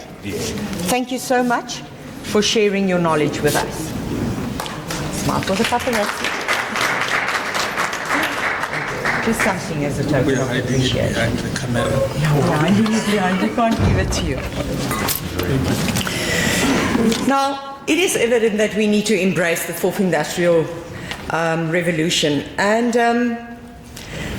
we can't just, go at a slow pace. We need to run. We actually need this bloodhound that's been coming to Upington for quite some time and never arises. So we need to create our own bloodhound and ensure that we do what we can. We can't go like all out and big. Start small, get the basics right. Small things we can do that have a big impact to ensure that we have efficient and effective workforce. Because at the end of the day, we need a workforce that can adapt to get and ensure that we've got a sustainable economy. Because after all, if the economy is not sustainable, I'm not even talking about growth. That is what we love. But if the economy is not sustainable, due to we're not adapting to the 4IR, then we've got big issues. Our next speaker is really an excellent, world-renowned speaker from Monash University. Prof. Lowe, it's a privilege to have you in Upington. Thank you.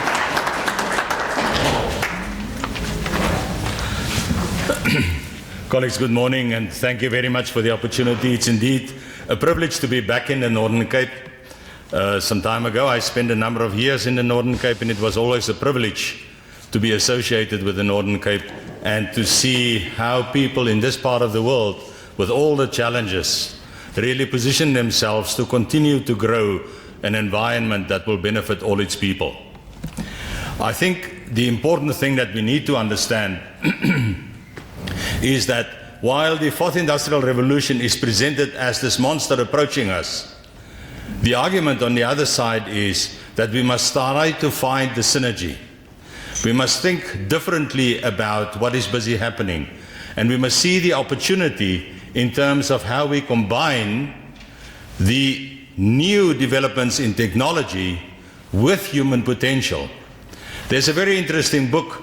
The title of the book is Hello World. If you can get your hand on it, please make an effort to read it. It's very exciting. It's written by a mathematician, and he's basically doing an analysis about the impact and potential impact of technology on things like law. Specifically, how will it impact the judgment of judges when they have a better understanding of the profile of the person in front of them? But the conclusion of the book is, and I don't want to waste time on that, the conclusion of the book is that in the final analysis, technology should just be an enabler to optimize the capacity of human beings to do more effectively what they're supposed to do. And I think that's fundamental, that we need to understand that. I want to start with a bit of a different position and just say something about old power and new power. There's also an interesting new book out on new power, and you may find it very interesting to read. In essence, it says that old power is basically that old idea about we hoard what we have. And I try to control, so it's like currency. If people have that, they try to control it. So we become very isolated in our control exercise to try to manipulate what we have in our own interest. The new power says no, we should not look at power on the basis of this control mentality. We should start to understand that power is more like a current, not currency. In other words, it's like waves, it's like building power and building energy, driving the dynamics of the world through participation, through networking, through sharing, through opening up and enabling people to become part of this bigger process. And for that reason, you will see many new initiatives across the world. We see things like crowdfunding. Crowdfunding is precisely that, where you bring people together and they say, we will pool what we have and we will enable certain processes through that. So for me, a very exciting concept. So when we think about technology and the opportunities in technology, start to think in terms of old power and new power. I was asked to speak specifically about higher education. So I'm going to talk a bit about the fourth industrial revolution, what is busy happening, and then at the same time try to address the implications for higher education. And therefore, this is a very interesting statement. And I'm going to read that with this, for a specific purpose. Higher education is in the midst of turbulent change. An academic culture steeped in reflection and teaching is being disrupted and reconstructed into a globally connected ecosystem of network 24/7, 365 co-creators and co-learners. So I'm sorry, my colleague, universities is not the center of knowledge anymore. Those days are over. But we can have that discussion. Roles and paradigms held dear and true are challenged. The rate of change, the unpredictable, unrelenting emergence of new, disruptive models make planning and preparing for the future even more conflicted, confusing and critical. This is where higher education is. For the simple reason that new power says the old ivory tower idea of I have power and I can sit and control, those days are over. And we must understand the politics and the socio-economic environment within which these things happen. Because if we drive technology without managing that part of the world, then we will become the product of technology. This is what's busy happening. So if you look at the fourth industrial revolution, you will find that we're busy in education, in government, in organizations, various business entities, community, society, civil society. We're continuously driving new things. How do we change certain things? How do we improve? So we create innovation, we create enabling platforms. And through this, we're creating new environments around ourselves. But in this case, what we must understand is that the technology explosion on top is impacting this situation. So for that reason, the technology explosion and the changes in society meet each other in the middle there with new society, new industry. And this is what we experience. So while we're busy looking at improving, technology is also happening and exploding, and the challenge for us is to bring these two things together in an effective manner. And therefore, we have a push factor from technology that say, you can now have driverless cars. You can now do this. You can now have an implant in your brain so that you don't have to carry a cell phone anymore. Yes. So, no, well, this is what the world says. So, the important thing is that we need to understand the push factor from technology. Because the question will be, if you can drive at 150 kilometers an hour in a 60-kilometer zone safely, why wouldn't you do that? That's how people work. So in other words, while we're busy pushing here and while technology is happening, how do we bring these worlds together? The challenge for us is we must find that balance in this automation and change process to ensure that we optimize the quality of life and the well-being of people in society. Ultimately, that is what it's all about. And we easily forget that in this discussion. We're so impressed with the big pictures that we forget the purpose of why we do these things.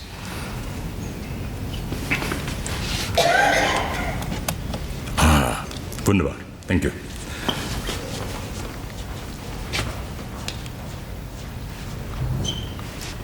I assume one of them is a pointer, and I can't seem to get it going.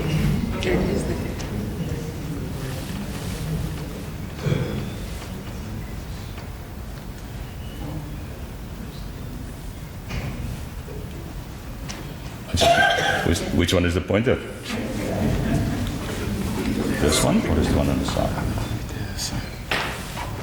Oh, there it is. Sorry, I didn't push it out enough. Thank you. Right, so just in terms of where we are then, if we think in terms of the picture within which we talk about this, it is important for us to understand that this is a dynamic interaction busy happening. Although technology in itself, up to now, hasn't developed that level of independence, artificial intelligence is busy bringing that to us. Machine learning is enabling that. And that is what the big debate was all about between Elon Musk and Bill Gates and some of these guys saying, but what is going to happen to this? Because if we allow artificial intelligence to continue to grow unbridled, in the end, it will destroy humanity. The question is, what is ethics? And what is ethical in this environment? So all of a sudden there's a new dimension. We have all the potential, but what do we do with that?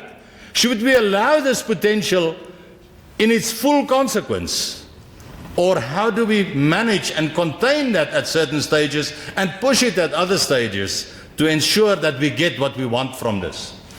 So therefore, if we look at the Fourth Industrial Revolution, and I'm not going to go back into that, just to say that you'll find an interesting pattern.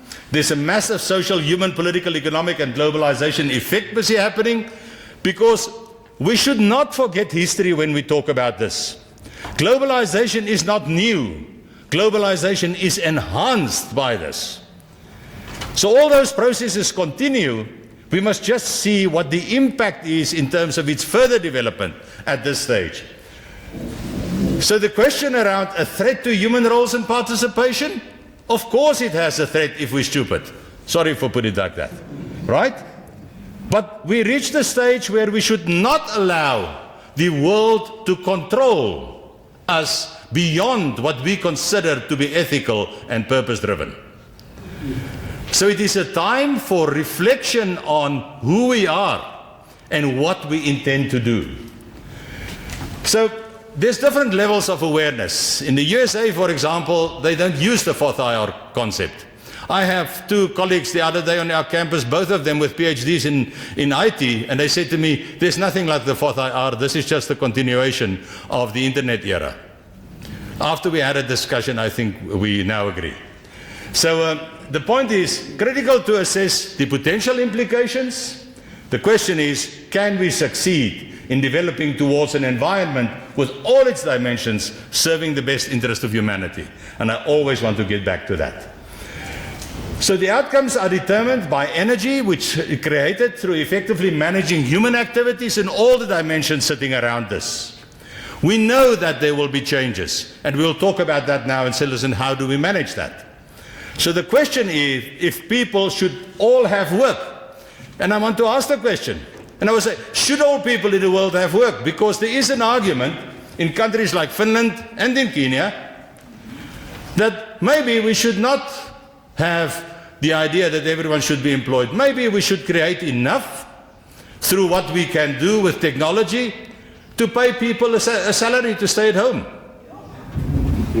No, that's fundamentally wrong. That's not why we've been created. We should work. That is the purpose. So by creating that type of society, you're actually creating a very sick society with a lot of people totally dependent, not creative anymore, using their potential. So good.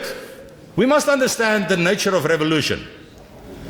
What is a revolution? And a revolution is the result of a dialectical relationship where two entities or two processes or two sets of principles come together in such a relationship that it cannot accommodate the difference anymore. And then it develops a power relationship, and the stronger one dictates the other one to just create a new unequal relationship. So point is, the impact of revolutions are unpredictable. Because you cannot control the driver, you can also not predict the outcome. And therefore, if you want to manage a revolution, you must have a sound base from where you can manage the pragmatism and the idealism of a revolution. And there's nothing different from the fourth industrial revolution. You can talk about the political revolution, it's there. This is a fourth industrial revolution, it's got precisely the same characteristics. So when we think about fourth industrial revolution, remember what is a revolution? And what are the basic characteristics of a revolution? So if we look at the fourth industrial revolution, in essence, the new dimensions of technology, innovation and convergence. This is really what is new here. Massive technology innovation, and then the convergence of technologies. Everything now being linked together. So if I touch a 3D printer here, my friend in Canada may be able to see what I'm busy printing at this stage. And that's the difference. The reference to Google. I mean, all of us know about, 1984, Big Brother. Big Brother is here. You listen to what they're doing in China. Big Brother is here. This is what's busy happening. Good. So the integration, and this is important, the integration of biological, physical, and digital worlds. In other words, all of a sudden, technology now starts to dictate the Internet of Things. You can switch on your stove while you're in the office, or you can have an electric car. You can basically have that implant in your brain. So technology is getting into the biological, is getting into the physical, and these things start to integrate around a common process. And that is in essence what was happening. Now, the implication of that is that all disciplines are being influenced by this. So all of a sudden, sociology, political studies, economics, all those things come closer because they function in a different relationship to each other now, these worlds that we're talking about. So for that reason, it's important for us to understand that technology is now converging, but it is also impacting areas which we traditionally were not used to. We thought we can control, we can't control anymore. We thought that we're still managing, but all of a sudden we're being managed if we don't understand what we're doing. So big data, artificial intelligence, Internet of Things, our colleagues spoke about that, and I think it is important that we understand that. Machine take over human functions, that is true, but how should they take it over? We as dependents, or we as in control of using technology? Then the capacity to store massive amounts of data, I think that's a very important thing. Enable machine learning, but it enables the cyber physical systems. That is the integration that I was talking about. So all of a sudden we have physical and engineered systems which are being managed by technology and communication, and that influences the relationship between people and machines. So all of a sudden technology drives, we manage technology, we can communicate and interact with the process, and through that we get the cyber physical systems. So here's the important thing. The second machine age, now, automation of knowledge as against the first, which automated manual labor and physical strength. So if you look at the first industrial revolution, with steam, whole society changed. People urbanized, moved to factories, changed the social structures. And everything changed around that. People started to earn salaries and everything happened. Here, And in that case, it was because we created additional power and energy. In this case, we're actually now automating knowledge through artificial intelligence. And because that is happening, it takes over a very important role in the functioning of human beings in the workplace, where they live, and so on. So that knowledge and the fact that through an algorithm, you can now structure a process where the knowledge in the computer can start to generate its own new knowledge. That is really what we're talking about. And that is, I think, what we must understand when we talk about this. Now, and I'm not going to say much about this, just to say that technology in this process is impacting globalization, and it is strengthened in this process. So the global system and the integratedness of the global network is becoming closer and closer and closer. Society, we start to live differently. What do we do with social media? Just think about the very practical thing. We live differently. You don't have a private moment anymore, except if you really almost lock your cell phone away. The whole world has changed. We relate differently to each other. The economy, the financialization of the economy, the whole production processes that are changing, the enhancement of productivity, culture. If you walk in Singapore today, or you walk in New York, or you walk in Johannesburg, we understand each other. Right? Because we talk a language that all of us can understand. Because it is available on social media, it's available on the internet immediately. When people do something in Singapore, I know about it. And I get used to the logic and I get used to the language. So that is busy happening. The world is becoming more and more integrated. So for that reason, we're developing a global culture, a set of global values. I know that when I walk in Australia, there's a specific set of rules that I must adhere to. Therefore, we get developing a world culture and a sense of cultural relativism.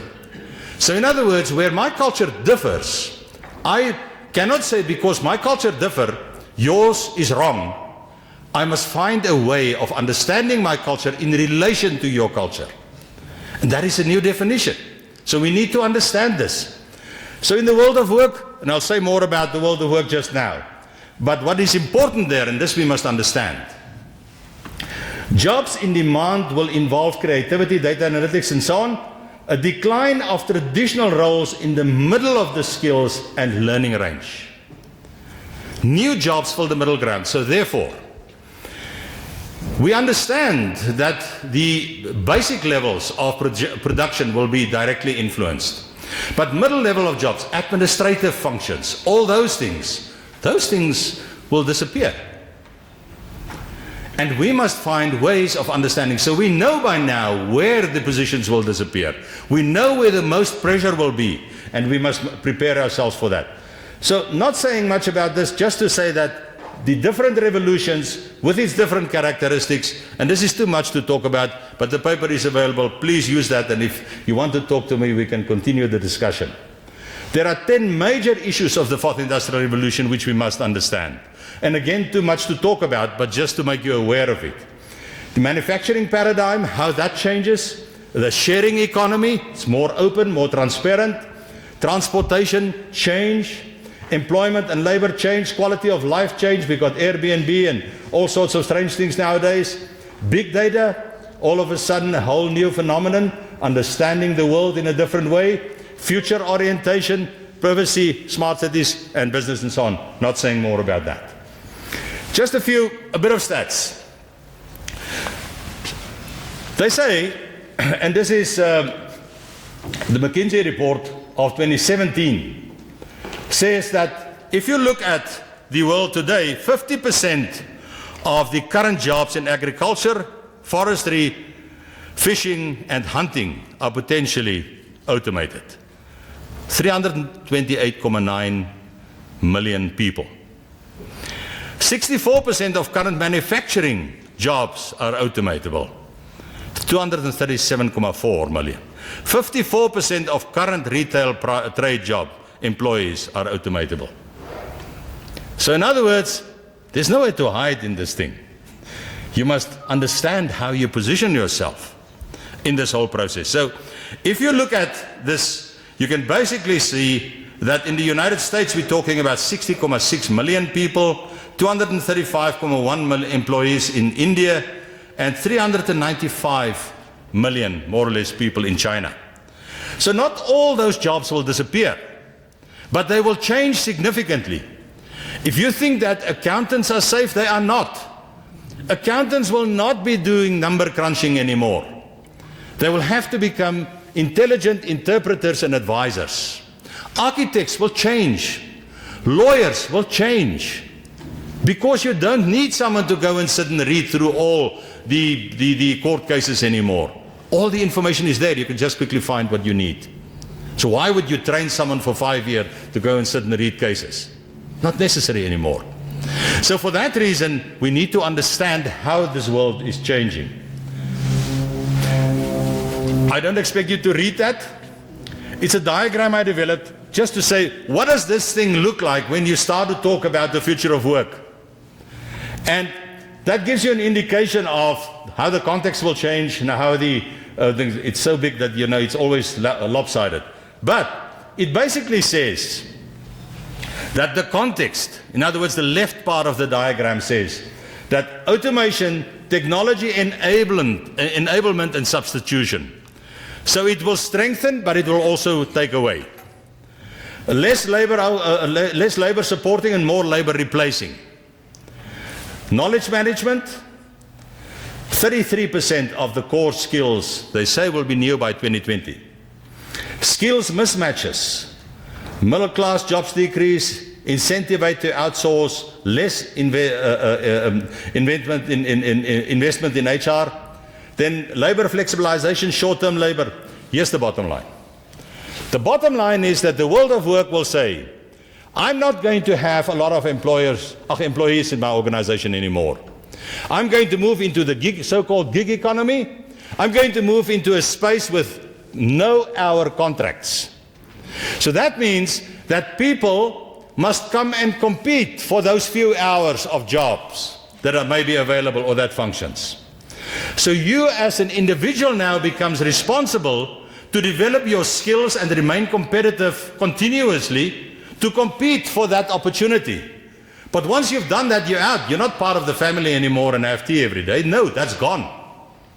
That's where the world of work is going. Now they say, if you want to play in that space,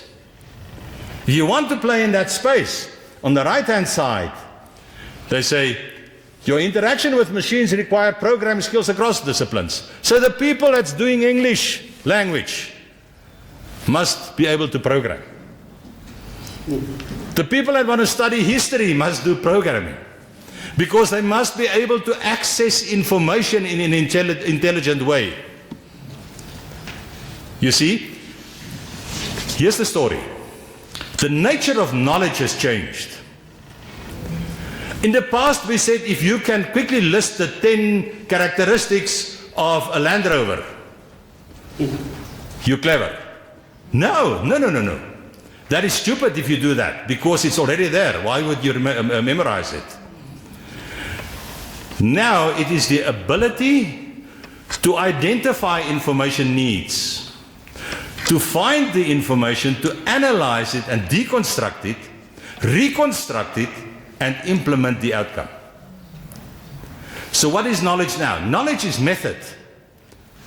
Knowledge is not the ability to remember facts. And this is where the world is going.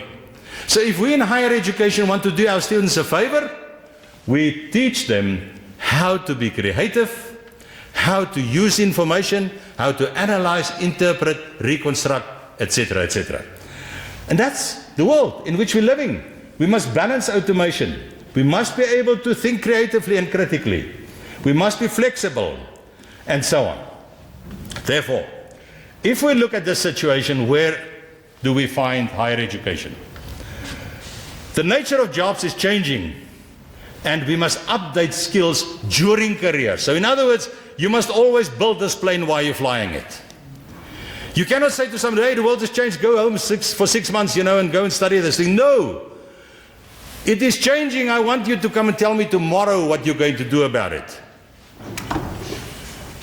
The demand for continuous education, corporate training, it will happen in the world of work. Competition, digitalized learning environments, blended learning, collaborations. So in other words, universities should start to look differently at their role and their position in the market, and they should start to focus on employability of students, leveraging the growth market. In other words, they must reinterpret the market. Universities are used to the market coming to them because I am Cape Town or Oxford, people will come to me. No. Universities must understand that they become partners in the development process and not the dictators of development process, and therefore they must reorientate their culture and their business models. They must redefine their value propositions. The days are over when the ivory tower idea of I'm the university, I can dictate, I will decide what you need to know and how much you need to know. That's wrong. That's almost criminal now.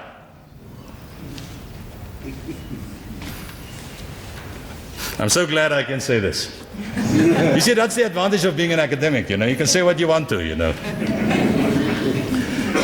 So, what are the expectations of higher education? The expectations of higher education is to become entrepreneurial universities. In other words, universities that know through their competitiveness and their creativity, they will find space in society. Not because the law or the act said there will be a university. So, in other words, they must claim their space through their ability to innovate. A new competency profile. In other words, universities must, and forgive me for using that word, universities must be able to do business with what it has. And I don't say that they should steal people's money, I say they should do business. In other words, they should engage, they should intelligently engage with the product that they have. And that's knowledge. New relations internally and externally. The name of the game has changed. We're becoming partners, we're not becoming key role players. The other thing is, effective in local and global context. Gone are the days where a university can say, I'm in the Northern Cape. If you're in the Northern Cape and you don't know China, you're not a university. Okay? Accept that? Doesn't matter if you sold Plaatje, you're young. If you're not part of the global scene, you're not part of university. Forget it. Then new strategies based on this role, inevitably. New income strategies, resources sit in industry, in the whole society. You must unlock that. Government money will never be enough. So you must unlock that resources. New modes of delivery and models to enhance openness, access, flexibility, central hub of knowledge, new quality criteria and context, and a new business model. So in other words, if that is the expectations, students around the world say, yes, this is what we want. They say, we accept that the universities of the future will be accessible, flexible, innovative, job-focused, with a particular focus on lifelong learning. Students predict a future where classes will be offered at various times during the day and year, focusing more on collaboration among students and the use of social media, and so on. So in other words, all of a sudden the university cannot say, this is my timetable. The market will say, no, we don't like your timetable. We want to come at 6 o'clock, not at 5 o'clock. We want to come on Saturday morning, not Monday when you are at work. We unfortunately work shifts now in the gig economy. Can we have a class at 12 o'clock at night? We don't like it? That's the world. That's what students say across the world. They say that course content and requirements will be more market-driven in the future.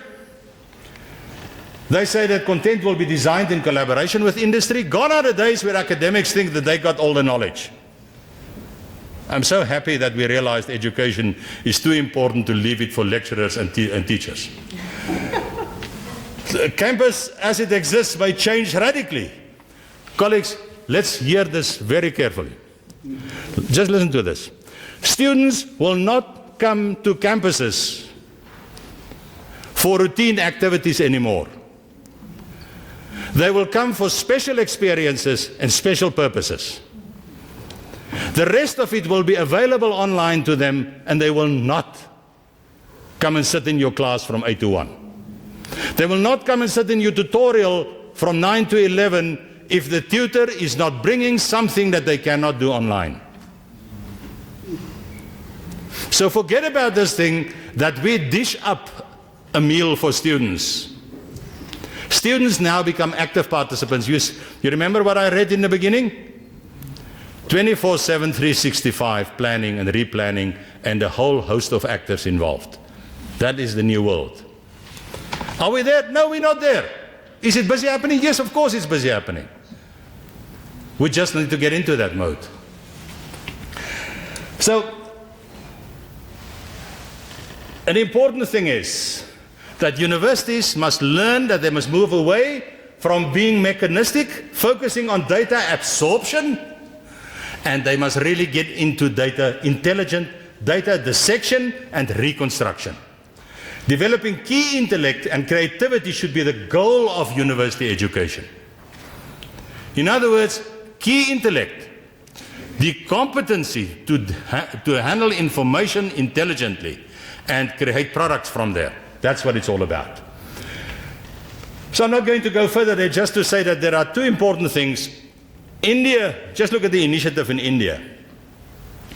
The proposed university will prepare the next generation of leaders, researchers, innovators and professionals for all sectors of society, conduct basic and applied research, enable interdisciplinary learning and research, spur innovation. So gone are the days where someone says, I'm doing a BA.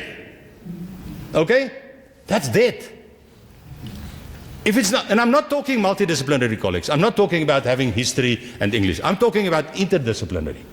I'm talking about new methodology, new theory. And I haven't even started to talk about transdisciplinarity. So if we want to play in this game, then we must make sure that we know where the goalposts are. Because if you don't know where the goalposts are, you can't score a goal. Right. So therefore, you see what the Indian guys are doing, and this is how they look at the world. So the characteristics and key success factors of higher education, colleagues, and I don't want to waste your tea time, but just want to say that in the context of the University of the Future and the new generation university, considering the context and the rapid changes currently happening, necessary to understand and they consider the position and the role in context. And I can't say that enough. Universities are not the context anymore. They function in context. Based on this understanding, we should understand, and colleagues, my sense is, I personally moved away from the triple helix idea, moved into the quadruple helix. We published on this. Some people find it hard to accept it. But you will see there that the university is not in the center. The university is a role player in this process. So the university, together with government, business and the community, creates an innovation space where they all collaborate. And by innovating, they create ideas that are being accepted by people. And that becomes development space. That information then moves into that space, impacts the lives of people. And that is how we must rethink the role of the university. So higher education in this context becomes a co-driver of innovation. And we must make sure that higher education institutions understand this, because they're using our tax money. And if they don't play in this space, they are wasting our tax money, because they're not leading us into the fourth industrial revolution. There are three potential scenarios for higher education. The one is we can try to stay what we are and become obsolete without money. Okay? So we can try to play in this game that we're doing at the moment, ivory tower, we determine, we dictate, No! You will lose your support, you will lose your money, you will not be able to survive. The second one is we can be too slow and industry will take over the research, because they invest more money in research. So what's the impact? Then they will own the knowledge, and you will get more inequality in society, because certain groups will own knowledge that other people don't have access to. The only way to go is the third one. And that is where we open the system. And universities become the centers where we basically have a base where we can store and have all knowledge or access to, but on the basis of collaboration. So that's a new ball game. And through this, we will unlock resources. So the recommendations for higher education position itself as a culmination point of knowledge for the common good. Cater to the students of the future, appropriate learning, growing demand for corporate training, make sure that each and every person in society has access. And this is the whole debate around open access across the world. Open access is almost becoming an ideology at the moment. Optimize existing capacity and branch out internationally. Focus on key differentiators. It's not necessary for a university to do everything. The university of the future will be niche-based. If someone comes to me where I work and they say to me, I want to fly to the moon, I say, enjoy it. I'm not flying to the moon. But if you want to know what to do with your water problem in the community, come to me, I'm the specialist. So I'm not interested in the moon thing, go to people that fly to the moon. But water's my thing. That's the approach. Stop spreading the resources so thin that no one tastes you. Rather, focus your resources and having an impact in areas and allow other people to fill the other gaps. Improve financial sustainability by strengthening ties with industry. That's where the money must come from that the government can't provide. Maximize performance by allowing staff to focus more on their strengths. Interesting one. And then early adopters of new products. Universities must be early adopters of new concepts and ideas because their role in society is to do business with knowledge. And therefore they must be early adopters in order to play their role in society. And then sustainable relationships, entrepreneurial innovative ethos, and public and private institutions must be included. There's a little framework. And it says that, ask yourself the question, is our current module future-proof? In other words, am I able to survive the future with what I do? Where should I play? Maybe I'm playing in the wrong place. How should I play this game? And that I answer through asking the question, who's the population I should serve? What products and services? What channels should I use? How do I get to these people? What is the role in this change? And then they say, and people may not like this, get rid of those things that are not core business. Why should the student administration be done by academics? Why should the HR of an institution be managed in-house? Why should I manage the finances of an institution from a lot of staff that I keep around? I haven't said that, but I said it. Okay. Colleagues, there's the new macro curriculum in my book. The macro curriculum says that the key drivers of the fourth industrial revolution will be information technology, of course. It will be engineering, thinking, and innovation, not engineering as a discipline, engineering type of thinking and innovation. Manufacturing and infrastructure. Appropriate manufacturing with appropriate supporting infrastructure. Management and leadership of this complex situation and resource management. Now, what about all the other guys? What are all the historians and sociologists, psychologists, business management people going to do? A very important function. Their role is to interpret the possibility and the impact of these things. And by interpreting that, they can make sure that it finds its effect into society to improve the human condition. So we need a new relationship, a new understanding of the roles of disciplines in universities and the function that they should fulfill. Our argument is that the core competencies that we should develop with students, firstly, information management. What is new knowledge? Secondly, attitudes. They must be open for risk, they must be ready to change and to be entrepreneurial. The next one is they must understand their context. What is the impact of the context on me and what's my impact on the context? And the last one is a systems orientation. If you don't understand systems in this world, you can't function. Because systems facilitate synergy, systems facilitate the optimization of relationships through which I can share and facilitate the open economy. I will finish quickly now. Risks and effects. Here are the risks. A new divide. Those people with money can move faster in this process because they can afford to buy the new quantum computer. Right? So we must make sure that we manage that part very carefully. Manipulation through the way in which people communicate data. A new activism through social media platforms, threats to transparency and accountability, new questions on the ethics of innovation, and how we manage these ethical situations. So we must remember that people and the earth has a specific purpose. And we must make sure that what we do that in responsibility. And that responsibility must continue to serve the human well-being, must continue to develop the capacity and opportunities for people. We are basically serving in this world, and I'm not going to say more about that. So finding a balance between technology and social innovation. So when I look at this innovation, you must look at it through a social lens. You must interpret it in terms of the human condition. You must interpret it in terms of its potential, but also its potential risk. You find the balance in this way by saying, what does this thing do? Is what we've been talking about the whole morning.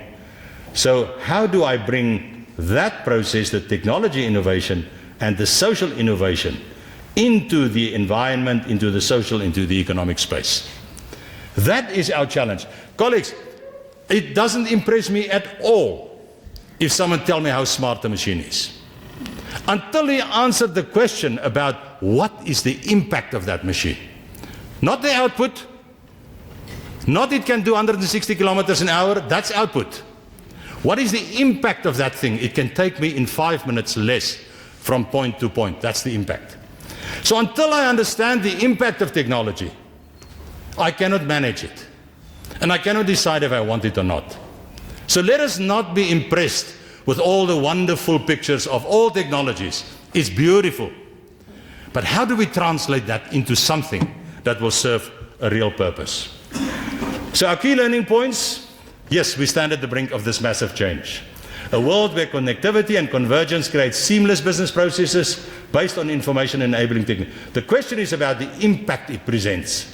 Civil society would need to reposition itself also in this process, not as dependents, as co, and this is why I support the quadruple helix. The traditional role of playing in my corner is over. The following key drivers: context changes, process changes, interdependence in direct development, new potential through synergies, radical new expectations that we must manage, expectations around customization and rapid satisfaction. This is why big business, good. Small business, quick response. Change my product line today to tomorrow. That's going to be the thing of the future. Small and agile become important. Imperative requirement to keep the purpose clear. Needs of people remain, and the requirement to create product and services into society and withdraw services and resources from society in a responsible manner. So I conclude by saying the differentiation of the fourth industrial revolution from the previous revolutions rests on velocity, scope, and systems impact. Exponential rather than linear pace, disrupting every industry sector in every country.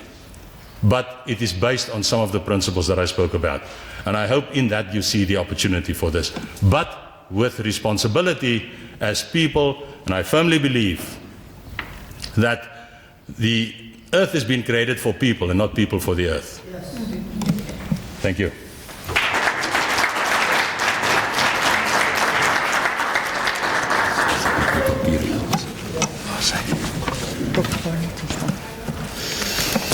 Sure. Thank you so much, Prof. I must say, I feel now much more relieved about this 4IR.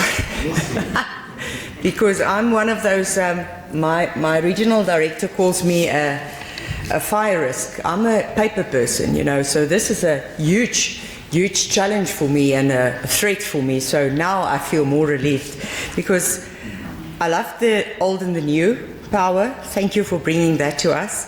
And it's true.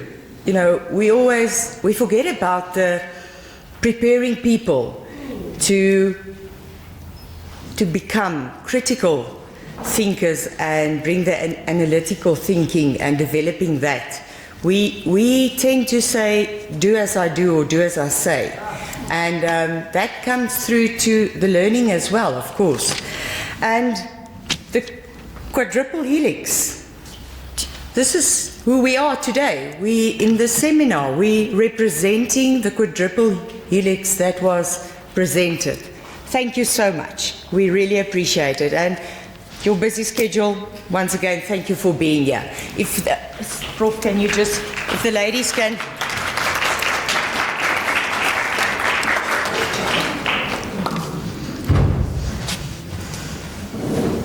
I'm so hungry, it looks like a pizza. I wish it was. I want to eat, so. Thank you very much. How do we need to use a picture? Then you must stand on this. I need to declare this. Thank you very much.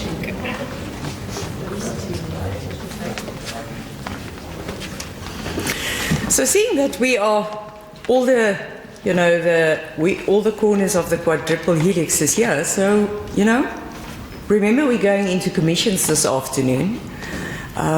We can really use these 2 days and make a difference. I said that start small. I believe in doing the basics right. You get your basics right and then you take it from there. And we are the role players of the Northern Cape, so we can do it. We're going to break for tea. There is, remember, we're live streaming, so we want to share some of your ideas with the people that is linking up. So we're going to do some interviews during tea break. Share what you've now done or what the concepts or whatever you want to say. Share it with the viewers out there. So it will be random. If you don't run away, smile. You're on TV today. And then, please, we are going to break for tea. Let's be back at, what is it, at 11 o'clock so that we can continue with our program. Tea is just outside in the foyer. Thank you.